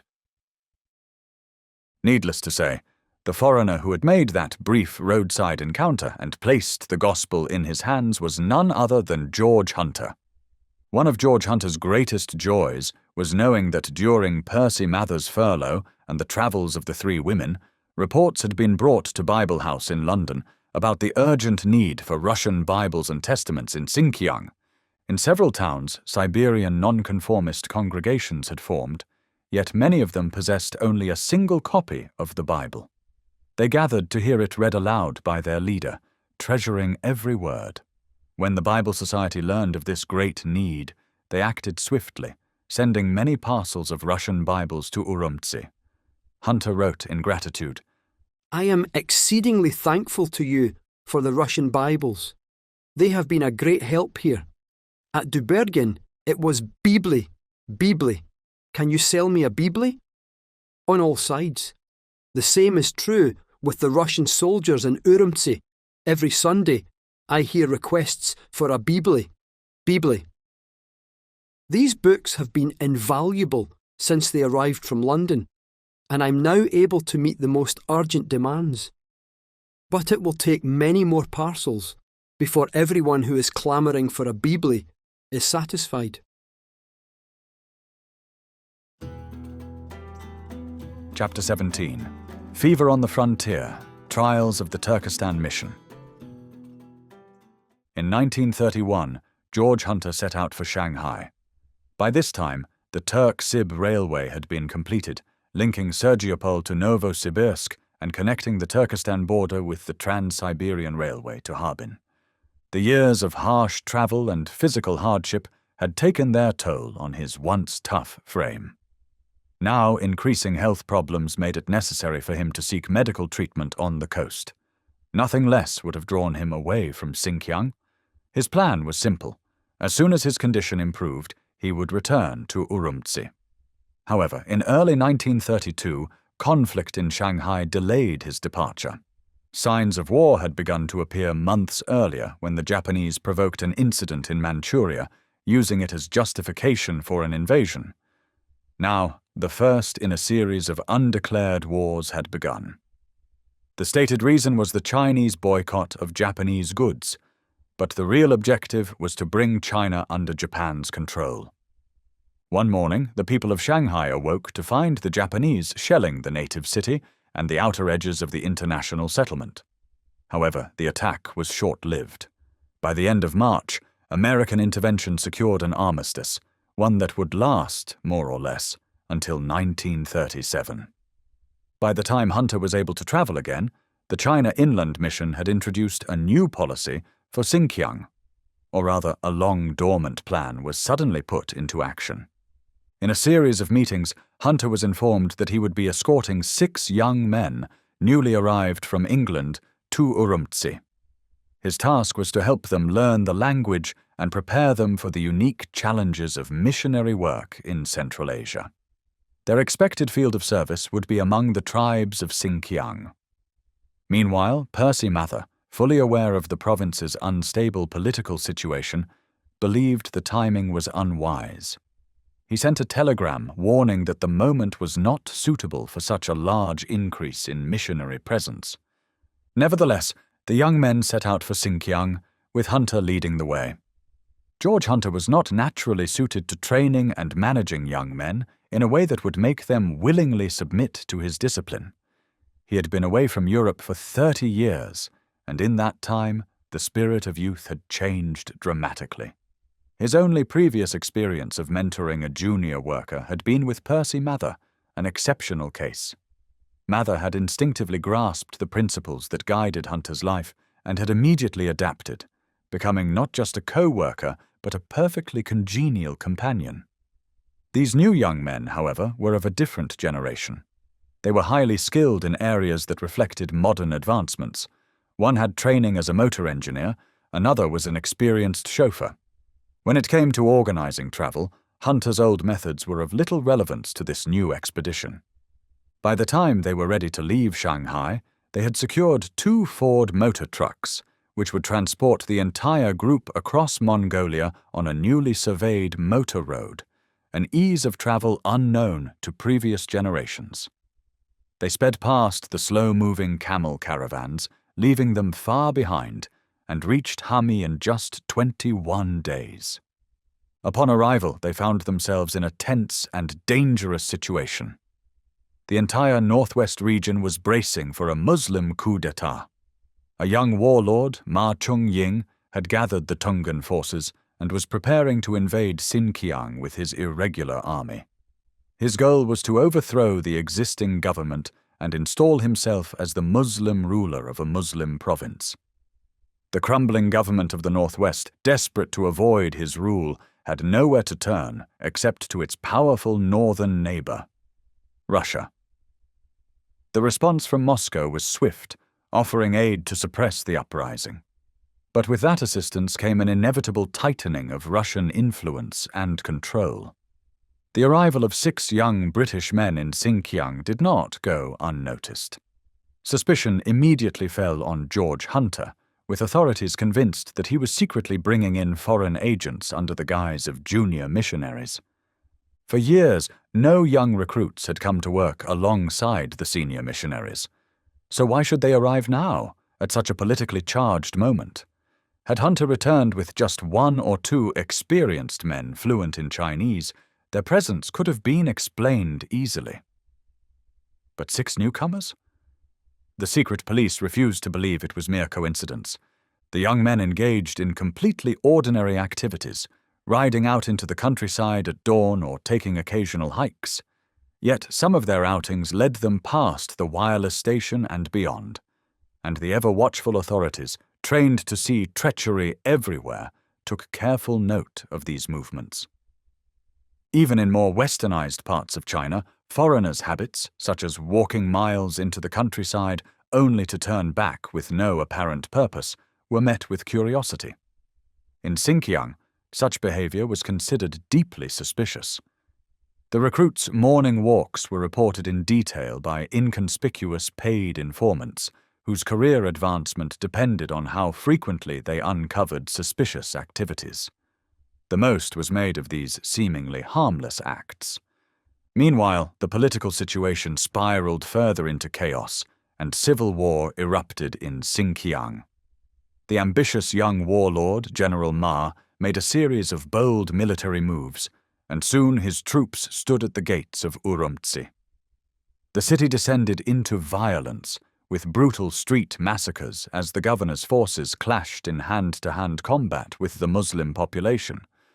Emergency hospitals were set up in every available public building, and the young missionaries now proved their true worth to the community.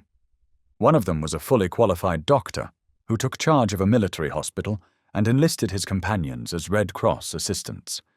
None of them spared themselves, working tirelessly to care for the wounded. But for the doctor, it was a heartbreaking ordeal. A man more familiar with the complexities of Oriental administration might have endured it better, but the crushing burden of running a hospital filled with wounded and typhus-stricken men, without proper support from the very government that had asked for his help, was overwhelming. Then, the greatest blow of all struck George Hunter. Percy Mather returned from the hospital, weak and feverish. His temperature soared, and it became clear that he had fallen victim to the same deadly fever that was claiming lives daily. The strain of the past 6 months had weakened him, leaving him unable to fight the disease. Throughout his life, Mather had given everything he had to help others. With the household in Urumqi suddenly 4 times its normal size and food scarce, only he, through personal influence, had been able to secure enough provisions. Everyone turned to him for help. He was the one who acted as interpreter for the young doctor, and in between his duties, he was constantly among the hospital patients, helping, encouraging, and exhorting them to hope. 3 days later, the doctor himself was struck down by the same fever. Others now fought desperately to save his life, just as he had fought to save theirs. But neither he nor Mather survived, within the space of 3 days. Both men were gone. In recognition of their great service, the government granted a piece of land outside the East Gate as a burial ground for them. In his first, grief-stricken days of loneliness, George Hunter labored with his own hands, alongside the sorrowing Nimgir, to build a protective wall around their graves, keeping the ravenous wolves from disturbing their resting place. Later, when Hunter spoke to old friends, he tried to put his anguish into words. When I knew that he must die, I gave one loud cry to God for mercy, he said. But then I understood that I must bow to his will, for Mather and for myself, and so I stilled my heart and accepted his decree. Chapter 18. Imprisoned for the Word. Hunter's Trial in Turkestan. When Percy Mather died, and the companion of so many years was gone, the house in Urumqi no longer felt the same. The bright, cheerful, and keen-spirited friend who made everything seem interesting and worthwhile was missing. Yet, the daily work had to continue, and Hunter knew he could not neglect his duty. He disciplined himself to remember that God's will was good, perfect and acceptable, and that he must not complain. But no level of resignation could erase the deep sense of loss that had settled over him. In his sorrow, he sometimes cried out for his friend, only to be overcome by the majesty of God, rebuking himself for daring to question the wisdom of one so mighty. Months passed, and the aged preacher of Urumtsi, as he was now known among the traders, was once again seen driving his small travel cart along the familiar roads. He made the 2-month journey from Urumtsi to Kashgar once more, but though he considered it a great honor, he told no one that while there he had received from the Consul General the Order of the MBE, which the king had been pleased to bestow upon him. Accustomed as he was to hardship, he still managed to maintain his austere way of life. However, Nimgir now took on much of the work he had once handled alone. Upon arriving at a serai, it was clear to everyone that the old man was too weary to oversee the stabling of his animals as he always had. Too tired to do anything else, he simply handed the reins to Nimgir, who was always nearby, and withdrew to his room to rest and eat before heading to the bazaar, books in hand, to meet the demands of the vigorous Central Asian crowd. The long journeys were becoming almost too much for him, and after weeks of travel, he would return home so exhausted that he could no longer spend all his spare time working at his study table.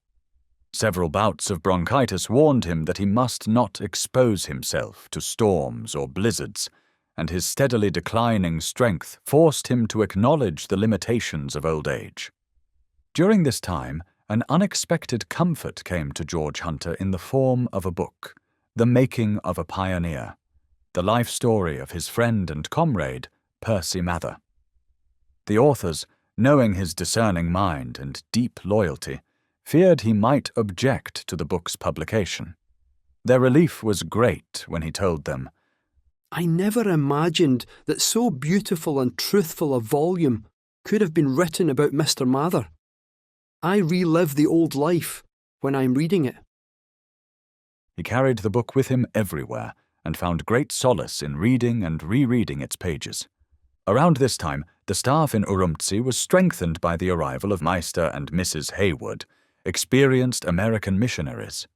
However, their stay in Sinkiang was brief, as the authorities controlling the province had decided that no Christian missionary work would be allowed there. From then on, life in Urumtsi and along the trade routes quickly worsened. Poor financial management led to severe inflation, causing prices to rise and the standard of living to drop. Even more frustrating than these hardships were the restrictions on personal freedom. Simple journeys became difficult due to endless bureaucratic obstacles and long delays. All letters were censored, forcing people to leave out much of what they wanted to say, both in outgoing and incoming correspondence. Hunter warned some well-meaning but careless friends, writing, I'm telling Mr. X and Mr. Z not to send any more letters here. The homes they wrote to have been searched by officials, and the people are in danger. I'm not worried about your letters, for you know what is safe to say. More than once, he was treated disrespectfully by municipal authorities. One day, sentries were placed at his front door, and he was told he could not leave without permission. However, these restrictions were not due to any personal hostility from Chinese officials. On the contrary, he was always held in the highest regard by both the authorities and the people. But the municipal leaders had no choice but to follow the orders of the higher powers that had taken control of Turkestan. Having once sought help from a powerful neighbor, the authorities now found their own affairs controlled in ways they deeply resented. An informer was assigned to watch everything that happened in Hunter's house, recording the name of every visitor, which led to a sharp decline in those willing to call on him. His letters were heavily censored, and his every movement was monitored. As conditions worsened, all missionaries were ordered to leave the province. The younger ones saw no choice but to obey. But George Hunter refused. He had done nothing that could justify his expulsion, so he remained in his home. Then, one day, a sharp knock sounded at his door. Secret police entered, ordered him to pack a small bag, and took him to the headquarters of the NKVD under the pretext of an important interrogation. Thrown into a prison cell, he endured the worst forms of psychological torment his captors could devise. Repeatedly, orders were given for his execution, and he was subjected to the sounds of gunfire, shouting, and screams blaring from loudspeakers. He heard voices of his former companions calling his name, voices that must have been recorded earlier, making him fear that they had not escaped, but were suffering within the same prison. Sometimes he heard what seemed to be Chinese Christians crying out in agony under torture. At other times, the furious chants of a mob reached his ears yelling, "Hunter shall die! Hunter shall die!" The strain was almost unbearable, and he found himself crying aloud, I shall not die, but live and proclaim the word of the Lord. Again and again, they accused him. You are a spy. No, He replied. I am a servant of Jesus Christ. You have made maps and sent secret plans to your government. I only know Christ crucified. He wearily answered. A Roman Catholic priest imprisoned at the same time endured the torture of being forced to stand for extreme periods, first 11 days, then 8, and finally 18. The authorities used every possible method to extract a confession from both men, attempting to make them admit they were anti-communist and pro-Japanese. 2 of their judges were Russian, while the rest were under Russian control. Their only food was millet porridge, served twice a day, and exhaustion added to their suffering. Hunter remained imprisoned for 13 months before finally being released. But his time in Xinjiang was over. His heartfelt request to return to his home in Urumqi was denied.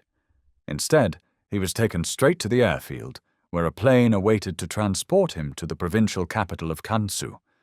In Lanchow, the missionary community welcomed him warmly, but he refused their hospitality. The missionaries, with heavy hearts, watched as he settled into a small room near the Christian church, determined to live simply. He ate only the poorest and scarcest food, which he prepared himself, waiting for the day he might return to his beloved Urumqi. Still, he continued his work, preaching, selling books, and speaking with men in the bazaar. He joined the missionaries in prayer and Bible study, but he had no interest in their ordinary social gatherings. Then, once again, it seemed as if the Lord he loved sent him a special and personal blessing. George Young, a missionary from the Baptist Society, arrived in Lanchow on a tour. The 2 men met, and in an instant, George Hunter had found a comrade, while George Young had found a hero. They spent long hours talking and praying together, and Hunter began to hope that when he returned to Xinjiang, George Young might go with him. Some of Hunter's friends easily understood his deep affection for Young, as he bore a striking resemblance to Percy Mather, not only in appearance but even in small mannerisms. These similarities could not fail to move those who had known Hunter's old companion. The bond between them was mutual, and when Hunter passed away, his new friend wrote the following account of their time together. Chapter 19. Encounter at Lanchow, meeting the Granite Apostle. During a visit to the Kansu and Qinghai provinces in the autumn of 1944, I had many remarkable experiences, but the highlight of that journey was meeting George Hunter. I had known his name, having read about him, and he was one of my heroes, alongside pioneers like Gilmore of Mongolia, David Hill of Hankow, and Robert Morrison. So when I heard that he was living in Lanchow, I was filled with eager anticipation. The next day, I was introduced to this great apostle of Central Asia. The tall, slightly bent veteran, with white hair and beard, greeted me with a warm smile as we shook hands and invited me into his room. It was the room of a true bachelor, with books scattered across tables, chairs, and even his bed. Dusty shelves lined the walls, packed with more books, while his desk was piled high with Bibles in English, Chinese, and other languages, along with sheets of paper covered in handwritten translations. He wore a long shabby overcoat and an old tweed suit, but any thought of outward appearances quickly faded in the presence of the man himself. He was not the kind of man who would attract the attention of worldly people. He did not impress by his efficiency or abilities. His personality was neither dramatic nor glamorous. He was not a good mixer, preferring to live apart from other missionaries, buying his food from street vendors and cooking it himself. Those who judged by outward appearances might dismiss him as an eccentric old man and politely ignore him. But to the child of God with eyes to see, he was a man of the highest spiritual greatness. There was something grand and inspiring about him. One look at his face and bearing revealed the pure, shining serenity of a man of God. Cheerfulness and gentleness radiated from him as he spoke of his work. His eyes sparkled with joy when he recalled humorous incidents. He was someone who truly enjoyed life, for to him, to live was Christ, and daily communion with his Lord had kept him fresh and alert. For a man of 83, his mind was remarkably sharp, and his memory was keen as he recounted past adventures. He was a captivating storyteller, with a deep interest in travel, geography, exploration, and languages. Yet, through all his conversation, one purpose stood out: the will of God. For him, that meant bringing the gospel of Jesus Christ to the needy people of Xinjiang. His single-minded devotion made a lasting impression on me. He inspired me simply by revealing the purity of his aim. He was not burdened with distractions. He was not entangled in the affairs of this world. He lived only to do the will of God, and everything else in his life followed that singular purpose. Like an athlete, he willingly gave up comforts and indulgences, training his body to endure suffering and hardship for the sake of his calling. As we talked together, I felt I had the rare privilege of speaking with a saint. Yet he was no conventional saint, self-consciously pious, overly sweet, or polished in manner. He was not soft or sentimental. No, he was a rugged Scot from Aberdeen, with much of the granite of that highland city in his character. Aberdeen granite, when it catches the sunlight, is clean and bright, but if you aren't careful, it can give you a hard knock. So it was with George Hunter. He was not an easy man to get along with. He had strong convictions, firm beliefs, and an unyielding determination to follow the path he believed was right. His standards of discipleship were high, both for himself and for those who wished to walk alongside him. Years in Central Asia had given him a sharp insight into the complexities of the human heart, making him cautious about placing his trust in others. He had learned through experience not to rely on outward appearances. It still amazes me how freely he shared his deepest thoughts with me, even though I was from another mission, and we had only 10 days together. Some mutual attraction drew us into deep conversation and prayer, and in that short time, I came to know and love him, as well as to respect his wisdom. Though he sometimes seemed distant, it was not out of a sense of superiority, but rather a humble shyness, likely the result of a lifetime spent in the solitude of the desert. He was not naturally expressive, but he was deeply affectionate. Over the past 10 years, he had keenly felt the absence of his closest companion, Percy Mather. He spoke often of him and of the work they had done together. He spoke of the various tribes and races of Xinjiang, as well as the large Russian community in the north, particularly the Russian Baptists, in whom I had a special interest. He described in vivid detail his visits to the Russian churches in Kulja, Chuguchak, and other centers, and he warmly praised the zeal and faith of these believers. At Kulja, he said, there were 200 families forming a strict Christian community. They had suffered severe persecution under the Reds and were in great need of mature guidance and spiritual help to build up the church according to New Testament principles. He spoke of them with deep affection and showed me stacks of a Russian hymn book he had just printed, which he hoped to send them. One of the great burdens on his heart was the spiritual welfare of the 5,000 Russian nonconformists in northern and northwestern Xinjiang. On another occasion, he asked me about my views on the revivalist sects that were causing division in many churches in the northwest. Our church in Shensi had suffered greatly from their influence over the past 7 years, so I was able to speak from experience. He listened intently and agreed with our stance, but said he would take an even stricter position against them. He spoke firmly about the dangers of an emotional, superficial piety that was creeping into the Chinese church. He warned against being deceived by excitement, fleshly zeal, visions, tongues, and so-called signs, which he believed were deceptions of the devil. Citing scripture, he argued that the apostolic age had passed and that miracles, signs, and tongues were no longer part of the church. These heretical revivalists, he insisted, must be opposed, or they would destroy the faith. They had even begun to spread into Xinjiang, and he was deeply concerned for the believers there. He had no patience for a religion that lacked strict morality.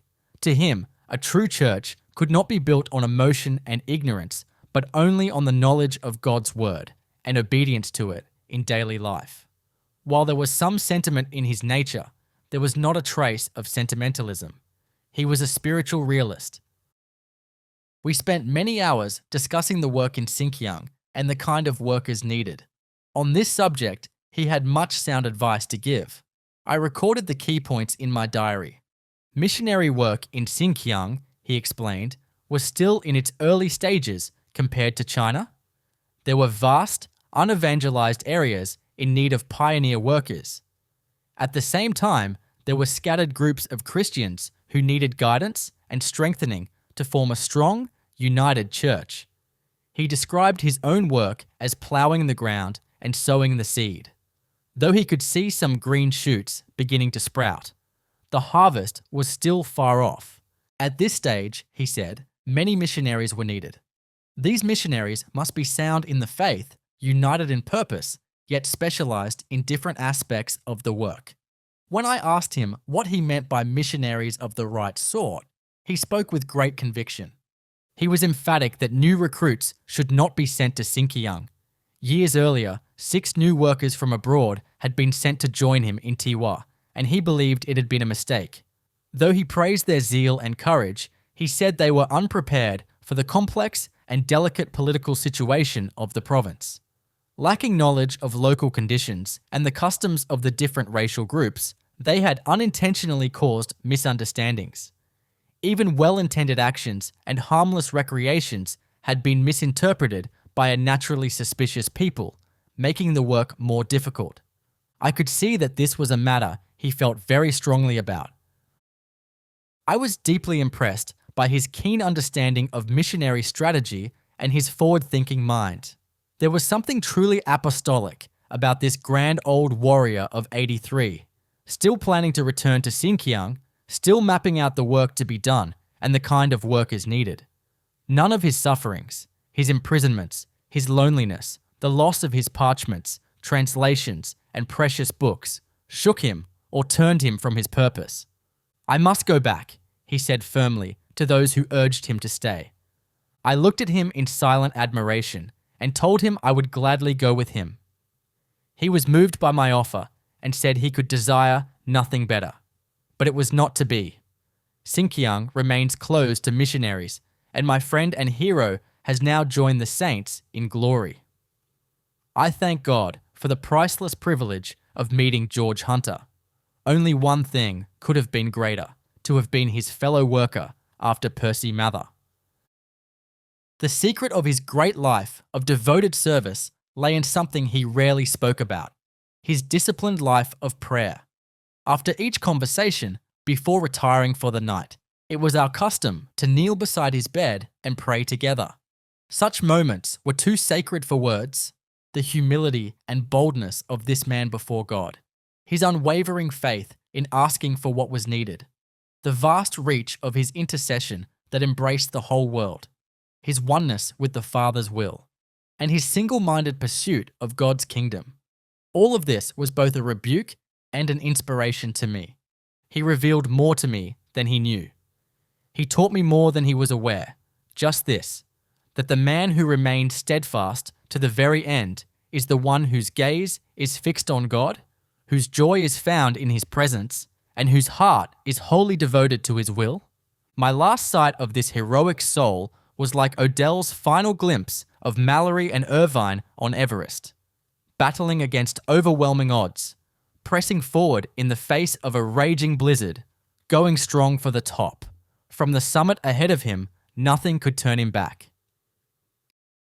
Later, George Hunter once again set out on the Northwest Road, clinging to the hope that he might somehow be allowed to re-enter Xinjiang and spend his final days in the land he loved, though it had become so hostile to him. He reached Lanchow, where a community of Chinese Christians welcomed him, and there he waited, hoping for a chance to slip across the border. But that opportunity never came. It was in Lanchow that he died. The Christian household took him in, caring for him in his illness and nursing him with devotion. To the very end, he had a faithful servant by his side, a man who had once travelled as far as Urumqi with 3 women missionaries, only to be arrested and imprisoned for years on the charge of attempting to leave the province without official permission. When released, he returned to Hunter's home and remained in his service, bringing great comfort during those difficult final years. This servant, a native of Lanchow, had heard that his old master had travelled northwest again. He went to him and stayed with him through his last months of declining strength. By mid-December 1946, it became clear to all in Lanchow that George Hunter was nearing the end. A message was sent to Lanchow, where his fellow missionaries were living. On December 20th, word reached them. Immediately, a call was placed to the Lanchow post office. "We need the latest report on Mr. Hunter." The reply came simply, "The aged pastor is dead. He breathed his last a few moments ago." His body was laid to rest in a quiet corner of the Christian compound. He had hoped, prayed, and waited for the day when Xinjiang would once again be open to the gospel, but it was not given to him to see that day.